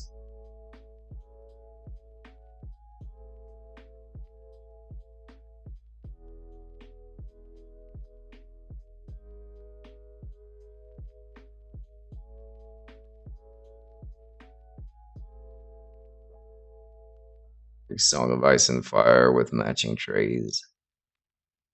Ah, yeah. All right. I think they do sell like tournament trays for Blood Bowl, and they are intended to be customized with like scenery. Like our captain from the last World Cup used a base like that. Can I dig up something? Harlequin, if you're around, do you have a picture of Clawpalmer's undead team with the tournament tray?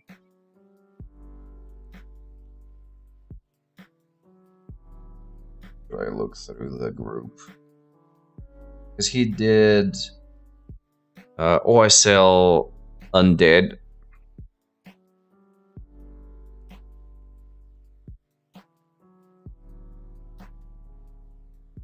And he matched them to the base, to the scenic tray. It's alright, I'll check it out in the group. No worries. I'll just asking if you had it. No, so he had like warpstone stuff on the bases, and they were color coded for the positionals, and then he integrated all of that into the base, into the tray.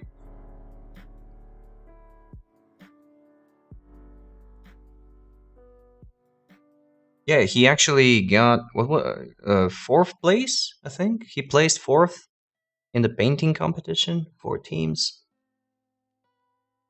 like just outside of the what you call it, so the prize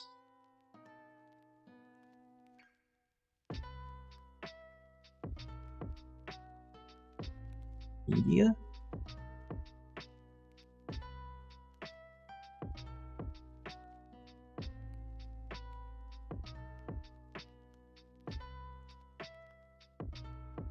Oh, there they are. So the pictures are a bit shit, but it will show you the idea.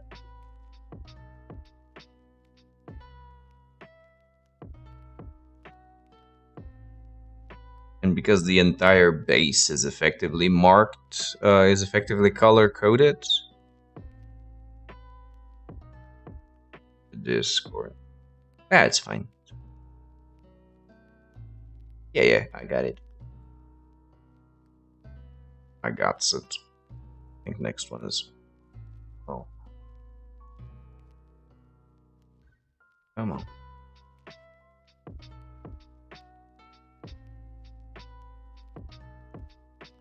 Yeah, yeah, yeah. So yeah, they do have. Not sure. Not sure which company made them, but definitely there is such a thing out there with different types of trays that you can use for your tournaments, and probably you can fit a team in there. I don't know. I'm calling them tournament trays because usually fit up to 12 dudesters. There's-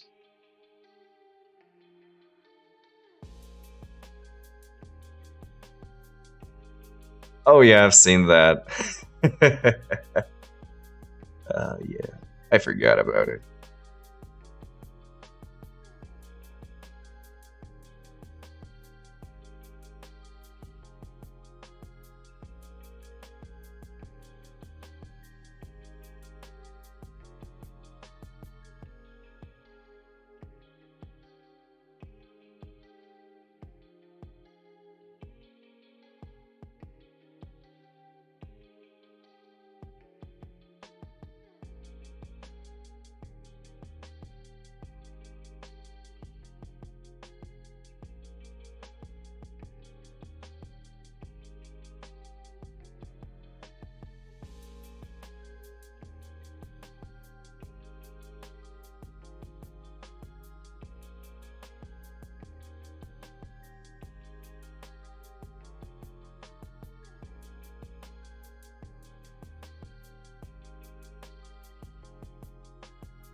FW white ink mixed with regular white acrylic was need for drawing. Yeah, I've heard so as well. It really enforces the chalky whites, and it gives them a lot better flow. and control. Yeah, yeah, awesome, awesome. Yeah, I really, really, really need to get myself a white ink. Because I only got the black one for now. The dollar roundy stuff, but I need to go get myself a white one as well, just for the occasional effects and stuff.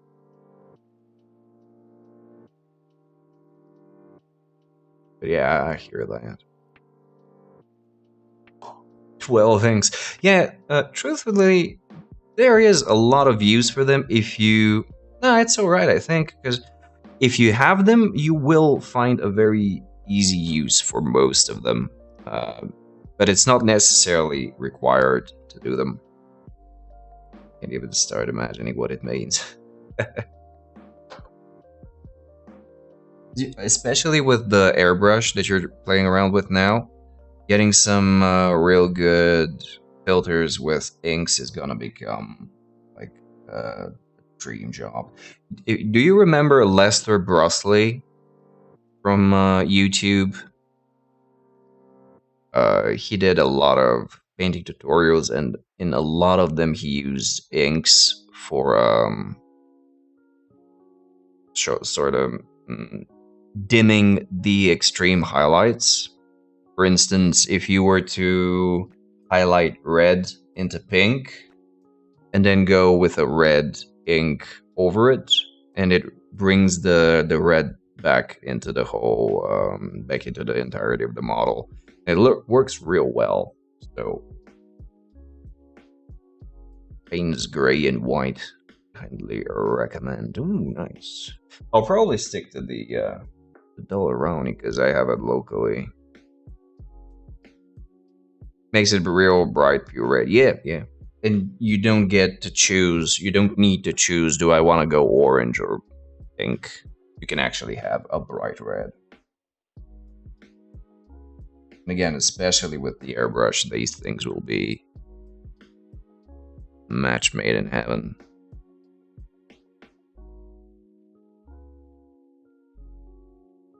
Payne's Gray is really good for the shading with most. Oh, yeah. I do have a project somewhere that's gonna be very white heavy. Having a decent off-white, mixing it to get color shadows. Oh, okay.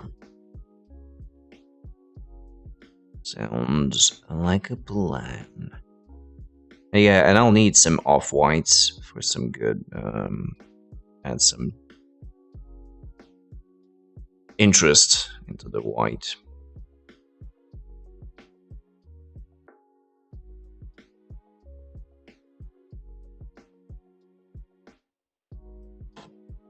Might be. I actually don't know what artists' acrylic inks are used for. Like what their original designation is. I've only seen them used for miniature painting, so. And I know that that's not their primary tint. Always forget to get Sunny Skin Tone. Yeah, I've been hearing about Sunny Skin Tone for ages. Haven't bothered to check any deeper on what the hell that is.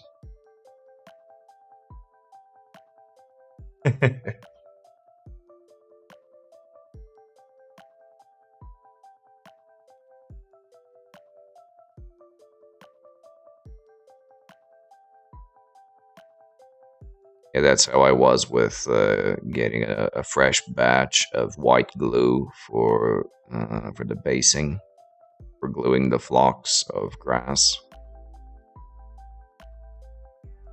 Several months, I forgot to go and get one, and the hardware shop that I usually procure it from is across the street, so pretty lazy when it's not poking me in the back.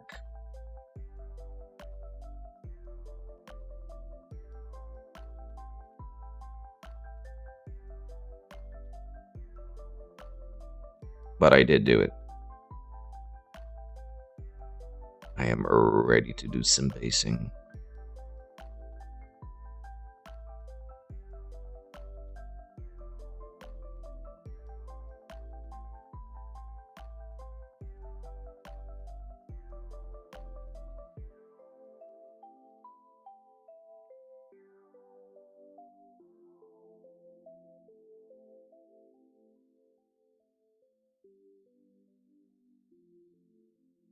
Seem to rarely use the dead white as a standalone color. Yeah, because it's pretty much too hard. Gonna watch some StarCraft 2 will mute you. Fair enough, no worries. But in its chalkiness, it seems to be a perfect fit for pitch signs. Oh, okay. Because the painted look fits the purpose. Yeah, I've seen. I think Duncan from the GWTV one when he was still painting for Warhammer. He did it with Screaming Skull highlighted with white, with white scar, maybe. I remember he used two colors for the stripes.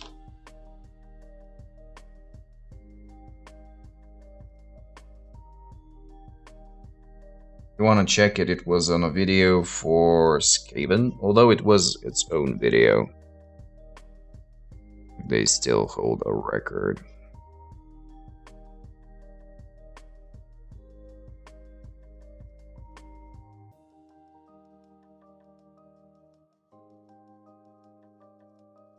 Although it might be just some extra hassle that's not necessary. But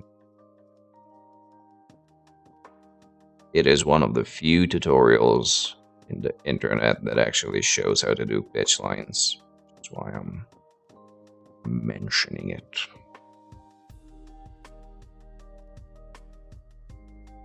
Yeah, if it's chalk, it actually enhances the effect, which is very unusual.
Right, so here we want you to face this away. And as I'm doing this, I noticed how chipped the paint on the rim is, so I will have to retouch that. That'll be after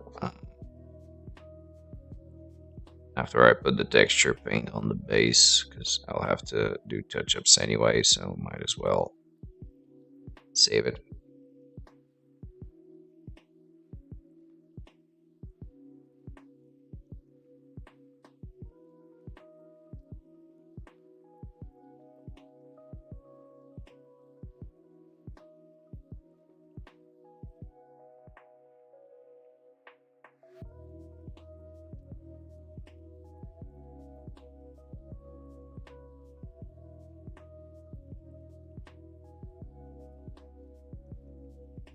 And I found that these paint bottles are just superior as miniature holders, because there's just a little bit of a lip that covers the 32 mil base, so that when you're painting it, when you have your thumb like that, it's not pressing against the rim of the base, so you don't end up chipping the paint.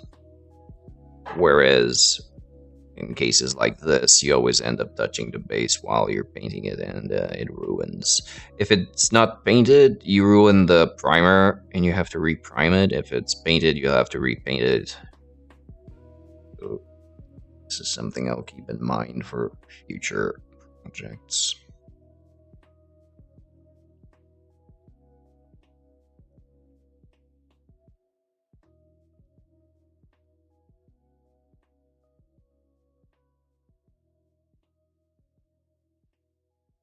I got quite a few of these bottles back when I started.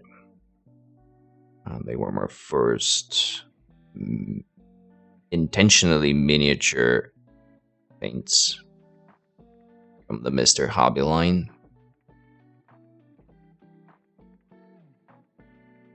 Or I got the Citadel ones. And they work pretty well.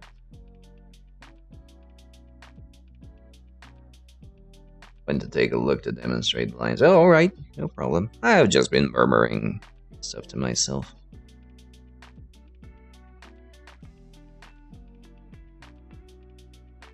No critical content was missed.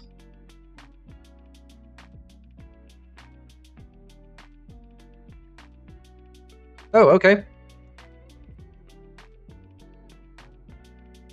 On the Discord?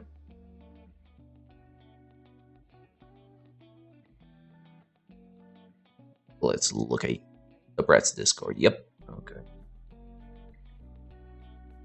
There we go. Oh, right, yeah.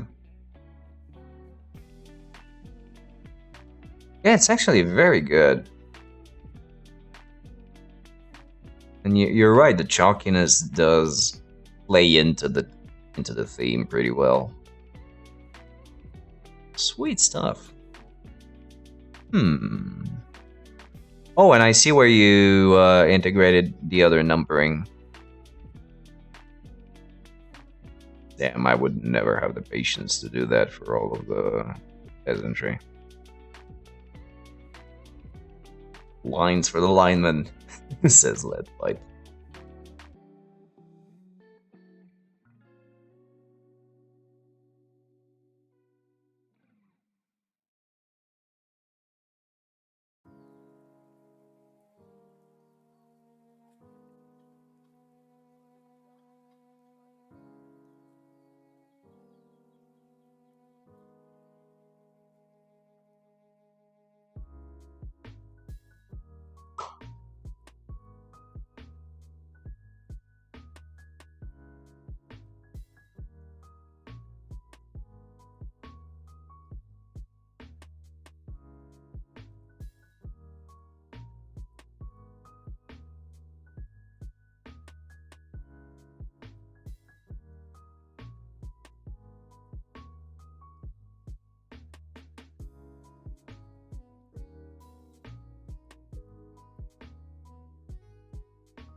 Oh, and I actually have this counts as Mighty Zug. I don't remember if I've showed him off. I did him last June during the stream anniversary stream. He is technically the first mini I painted for this team.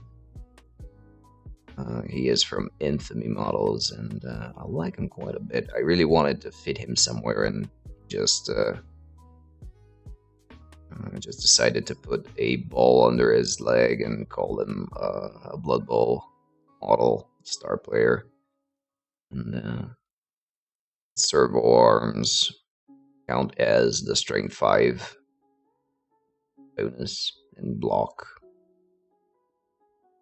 And he is pretty okay scale wise. Thanks. It's just that he's here in the tray and he's the only one that doesn't have a miniature mini holder attached to him. It drew my attention.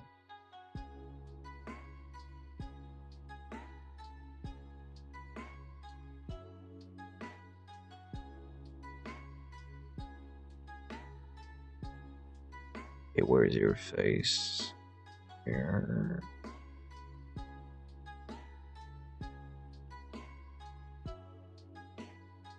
Now we know where the gains are coming from. Strength 4, sure. Nutrition and technological augmentation.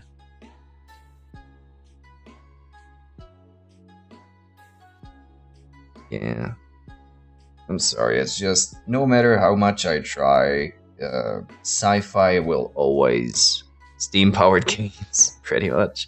Oh, I did watch Mortal Engines yesterday, and I was very disappointed. While we're on the steampunk dieselpunk topic, it was uploaded on Netflix yesterday or the day before.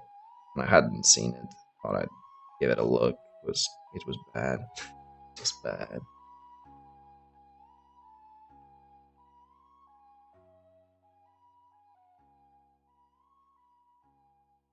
Yeah, Infamy models have some pretty good stuff if you're into that.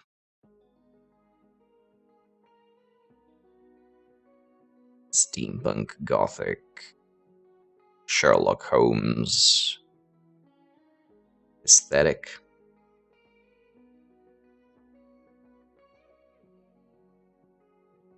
Yeah, it has some pretty effects. Like, it will get you inspired in the theme, but the way the story is told and the characters are introduced is dismal. Still a fun watch, though. I didn't not enjoy it, but from an objective viewpoint, it's kind of shitty.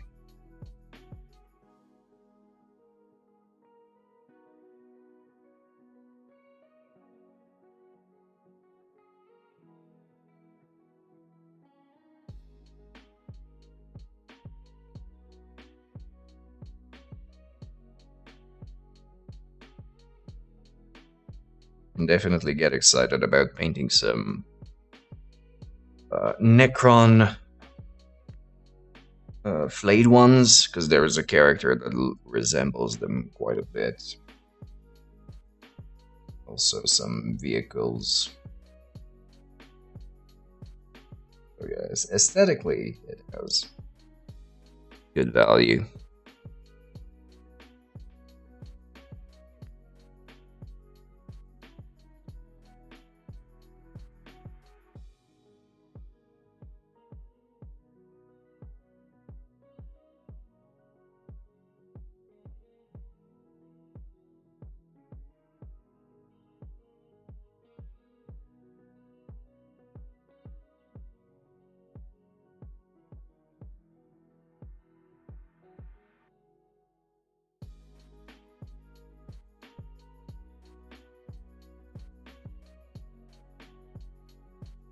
Alright, well, I think that'll do it. Are we on time? Reviewing some AOS stuff today as people were talking about Forge World stars. I had to go look for alternatives. Oh. Yeah, AOS stuff is highly convertible into Blood Bowl. I found something that seemed like building. Oh, the bone stuff? Like building Necrons. Yet they have a faction that's like bone golems type stuff. It is very weird because it's supposed to be the work of necromancy, like reanimated skeletons and all that, but they are actually constructs of bones. It's kind of weird. Exactly, weird is the perfect descriptor for it. And they have bone catapults and really odd shit. But it's not bad. You get over the strangeness of it.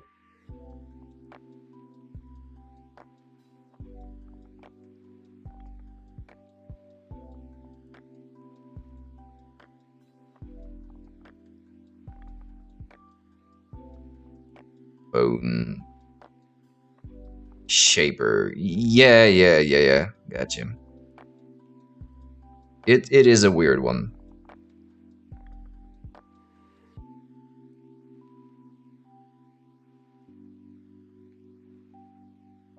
But I have seen quite a bit of AOS being converted into Blood Bowl.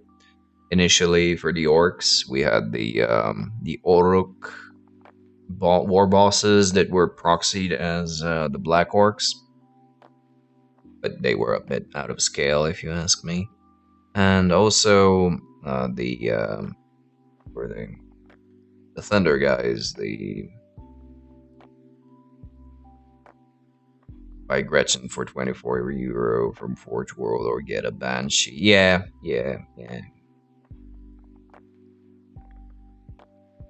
Yeah, I don't understand it either. Forge World, I avoided like the plague usually. And if I'm gonna get something Forge Worldy, I might get it as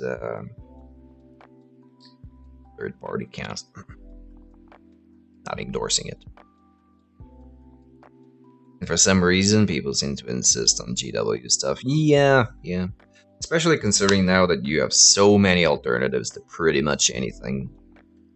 Especially with the STL files and printing miniatures gaining more and more traction. You can have a lot of good proxies printed. Yeah, but the plastic kits, truth be told, recasting, yeah, I can't openly condone this, and there are a lot of issues with it as well. But for Forge World stuff, it just doesn't make sense to have this pricing. Failcast. Failcast wasn't Forge World though. Failcast was Citadel, and still is. The Forge World resin is different, but it is still like unjustified in its pricing.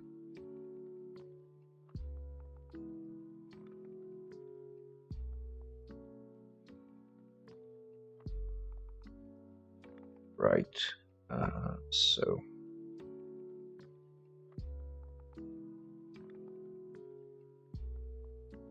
let's put some texture paint.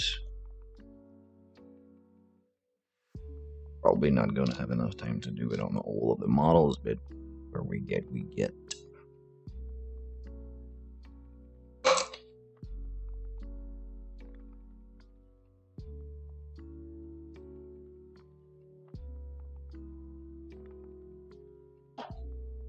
So I'm going to use my super sophisticated texture paint placing tool.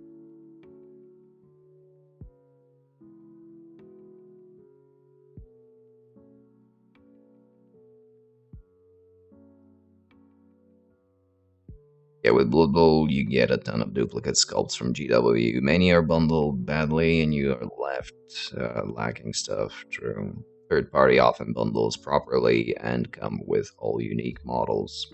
Yeah, the only thing is that the GW models are also very convertible. This is the strength of the GW kits for Blood Bowl, that with a very little extra bits, you can convert and customize your models, whereas third party is kind of you're stuck with what you want. So if you want to have a more unique look, On your models, you should probably get GW stuff and kit bash them to your heart's content. Full halfling thing is like 150 pounds. Oh, I think the goblins are insanely expensive if you get them from GW. You want to have that pool of stuff to pull from. True. Also, yeah, the goblins I think were nightmarish in terms of pricing because each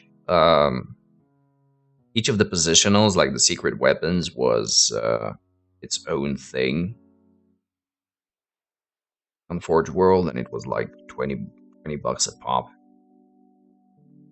And with two trolls, you get like, it was insane. I just like the models as is their design. Third party often seems like a pretty good deal. Absolutely, no. I'm just adding this as you know where the positives lie in each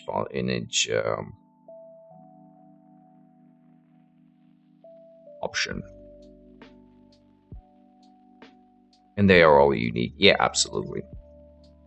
Now, unique as in unique compared to other teams of the same manufacturer. So if you get to Grebo teams, you want to make them look a little bit more different. It's going to be more difficult to do so.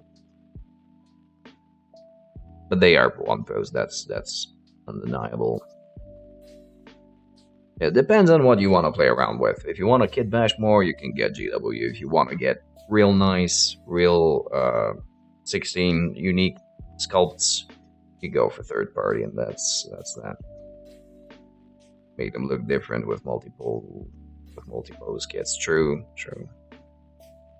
Yeah, in all honesty, you have the options to go about any way you prefer.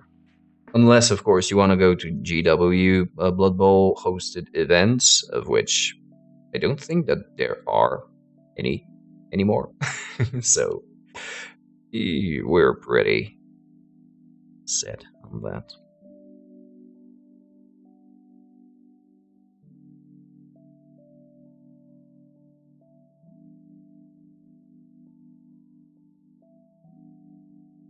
Anything outside Warhammer World, yeah. I've heard that there used to be, but that was a long time ago.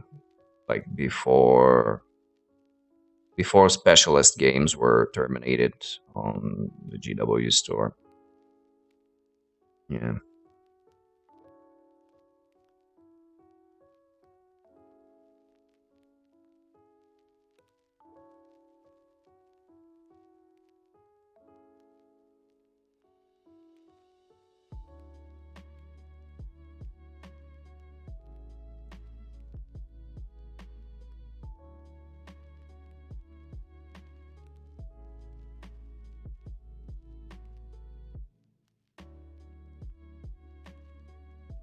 I should ask a Rebel Clan Knight. You can play in their store league with third party, as long as you do support. I think it's if it's not like an actual Games Workshop store, they will allow it. Like if it's a GameStop, if it's a game shop, they'll allow it. But in their own stores, no way. I think in their own stores, they will never allow you to bring anything that's not GW.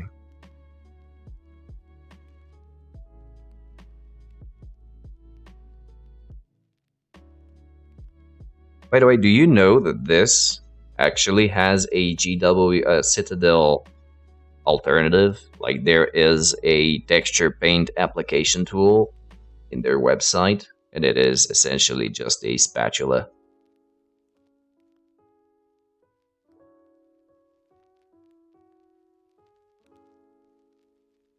And it does the thing no better than a coffee stir I'm using right now. So did not. Yeah, I was shocked too. I found it that Malev Shinobi, Malev Flow Shinobi was using it, and I was like, "What the hell is that?" And he said, "Well, that's the GW texture paint application tool." Like, whoa, okay, next level.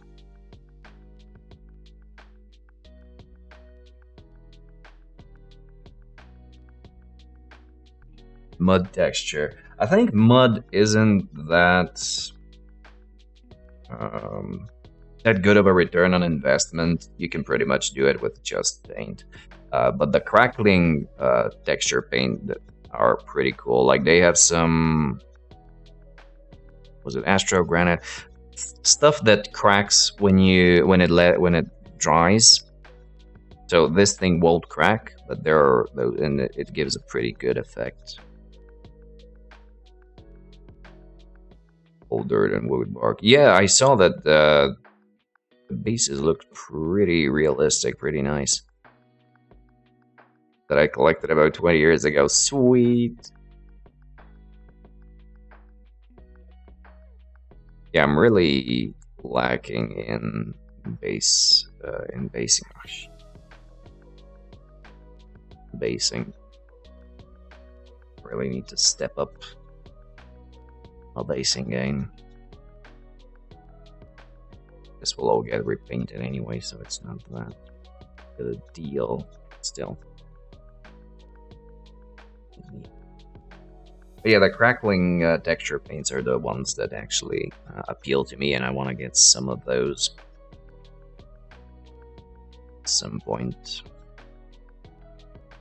But for now, I have a gravel that I never tested out, apart from one model 5 years ago. Dried wooden bark. Yeah, and I saw it being applied, and it really does look good, and it's not... it's the better option to the cork cutouts, because bark has a much more natural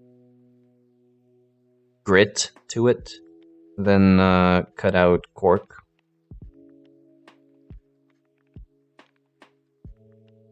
I can definitely see that happening. Yep.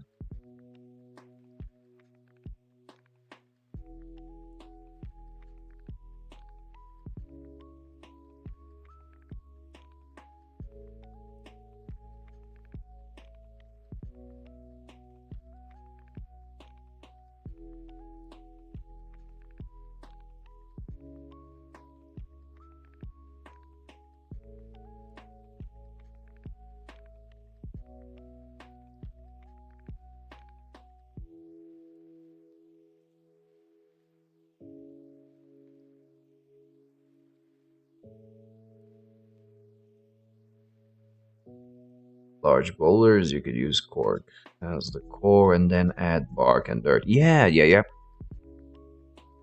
For that more random texture, more natural looking.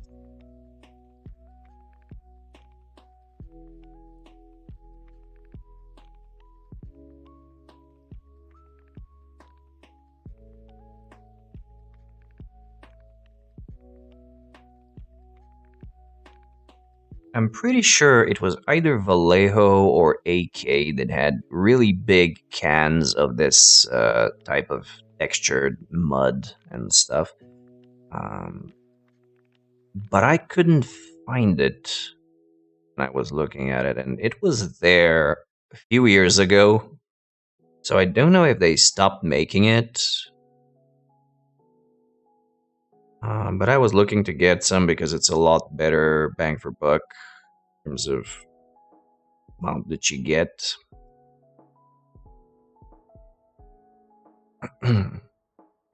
Yeah, but I couldn't find it. It was big tin cans that of mud and other textures, and I couldn't find those. And I looked through a few stores online. Maybe I'm just doing it wrong.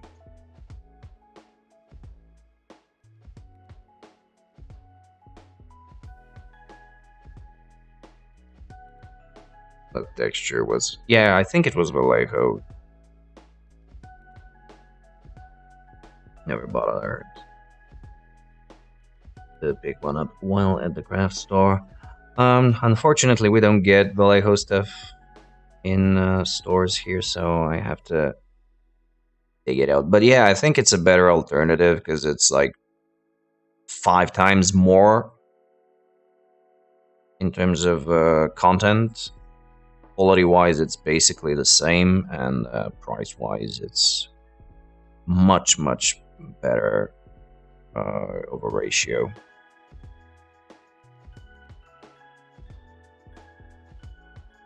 Nice, that's good to hear. We had some privateer press stuff, like the Formula P3 stuff, but then that store went to GW. So now we can only get artist grade stuff or Citadel.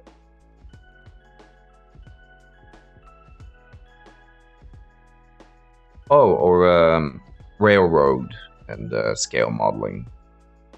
That's very rare to find.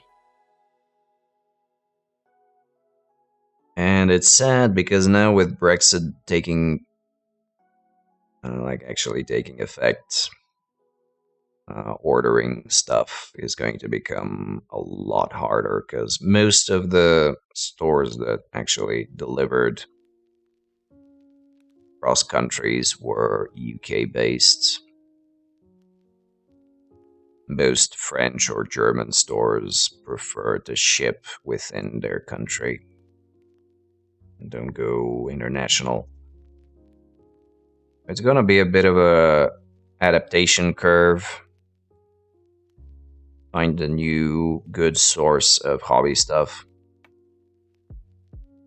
Like the store I picked my airbrush from. Never been there before. I learned they have the model I was looking for and they had plenty of Vallejo. Oh, that's nice. Airlines next to the counter. Cool. Yeah, to be honest, Vallejo was like the second most popular after Citadel, and I think it is. It still is, regardless of all the competition that has popped up. Um, Privateer Press seems to be a little bit more niche, but it's those three, I think. So you get Citadel, Vallejo, and P3, usually, if you have that type of variety.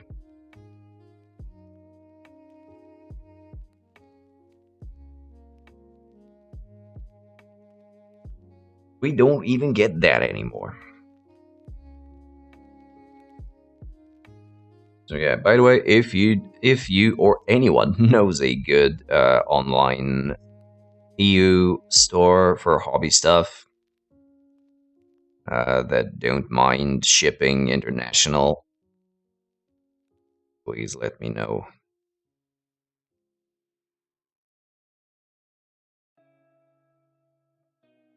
Craft store usually visit has Liquitex.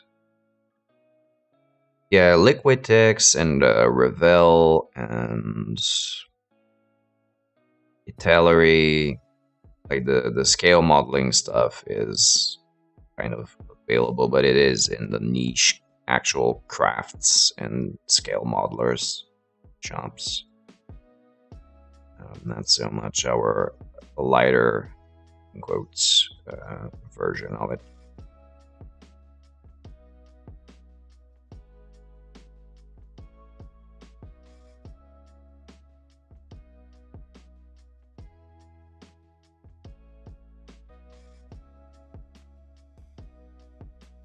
I think Revell stuff, even at the supermarkets, yeah, they do have some like all-in-one startup packages where you get a small scale model and a few paints. And it's been like that forever, whereas GW just on it reinvented the wheel with their starting stuff. But anyway, it's good that it's there.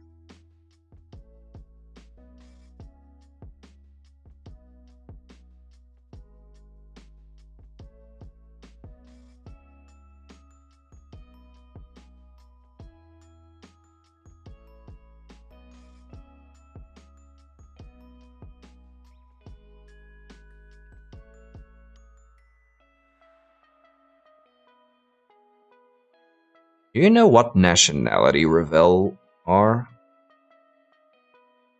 Because I think Italeri are Italian. It's kind of in the name, and the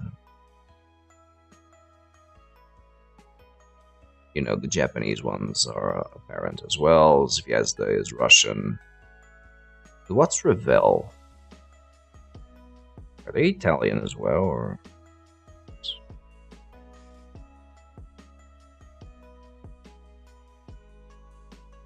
Germany, yeah, Germany does sound like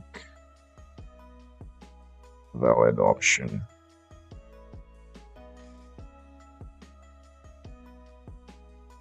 Or US. Never thought about it really. Just random shit popping up. Yeah, Germany do have good scale modeling stuff.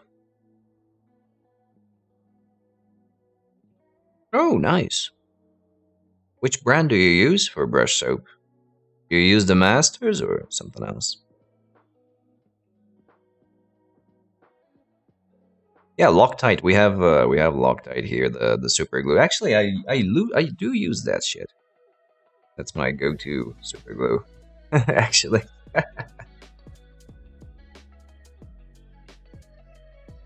Oh, it's just Calibria. Okay, fair enough.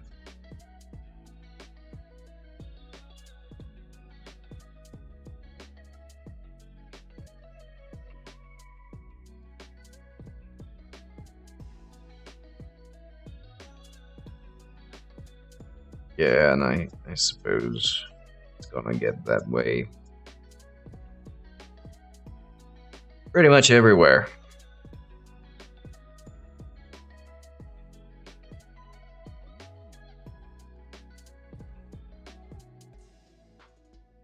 Right. Well, I got mine cut out in terms of content, which I never got. Why this is? I think it's something about international shipping of this type of chemicals or something, but it came like this, like literally just split in half. I don't know if that's the way it's supposed to do, but I don't think so.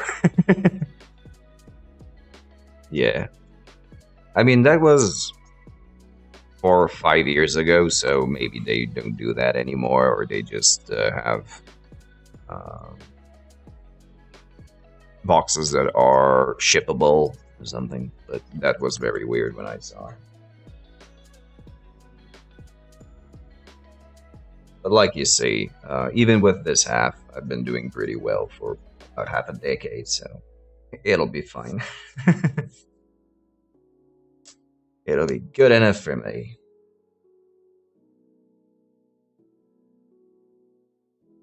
RQK, what's up? Maybe it was not checked before it left where you bought it from. Amazon. Like, who knows? I don't use a really nice brushes, so it'll be fine. Oh, absolutely. Yeah, for synthetics, even dish soap is fine. It's all good. How's it going, Mark? Been a while. Happy New Year.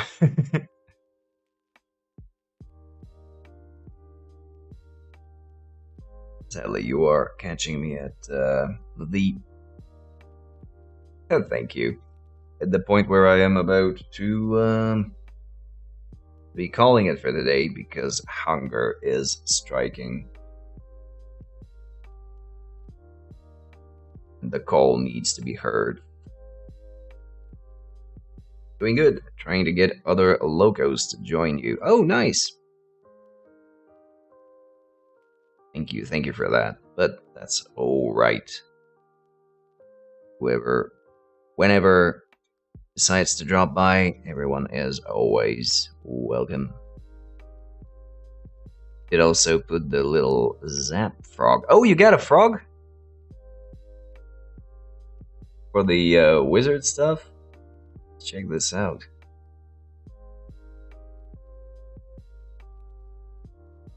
Nice.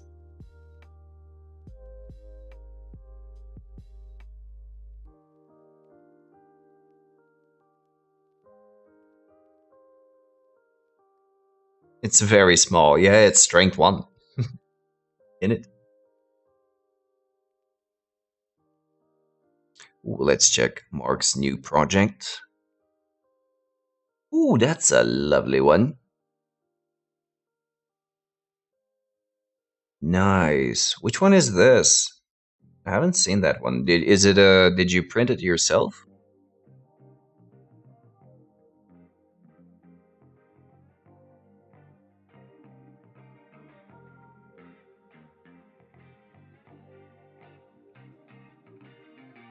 Yeah, they're busts. By the way, do check out Mark UK's painting. He does some awesome busts, as you can see.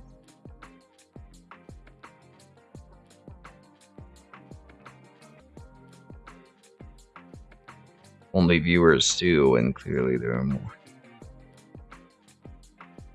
But yeah, this one, did you print it yourself, dude?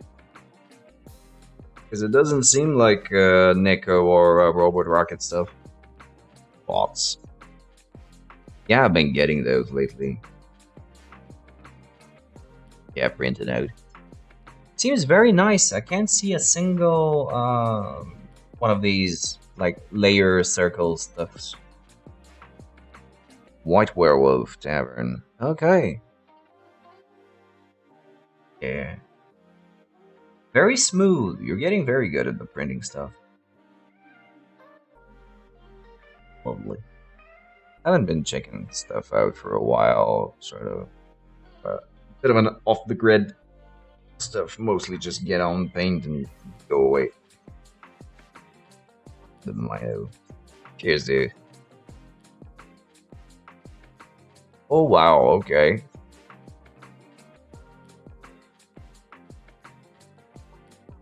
Where is that from? Harlequin? That's some sort of a Patreon, but really tell.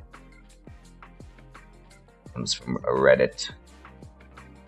A Mohawk Mino. Yeah, I seem to no. I seem to remember the Mohawk trolls uh, from Warcraft. So why not? Hey, Snick, what's up, dude? There's all of these. Oh, all right. Fair enough. Did not get to that. Sweet stuff. Good to hear, Snick. Good to hear. Over on my side, just finished up another batch of Blood Bowl Dudesters with basic basing to have a little bit of work later on, but we are officially done with the fiddly stuff with them and just 5 more to go. There's 4 of these alignment and thanks, Nick. And at some point, as a dessert, we'll have the ogre around with. It'll be really fun to do.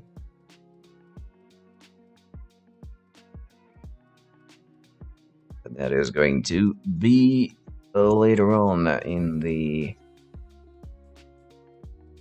happenings, as they say. Or maybe they don't. I don't know. This is theirs too. Which one is that? Oh, the surf witch, like surfing or flying. Real nice though. I wonder if the sculpt details has these soft forms or if it's all just a paint job. Because if it really has these so soft and yet accurate details, that would be lovely. Nice stuff. I haven't actually heard of them, or if I have, I've completely forgotten. Hmm.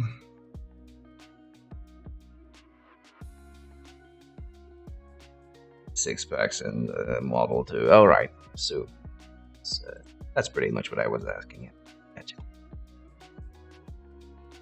Are there any locos currently streaming? We can keep the loco train rolling.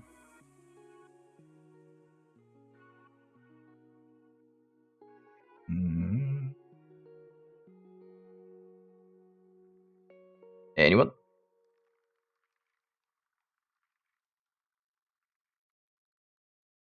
I don't think I see anyone.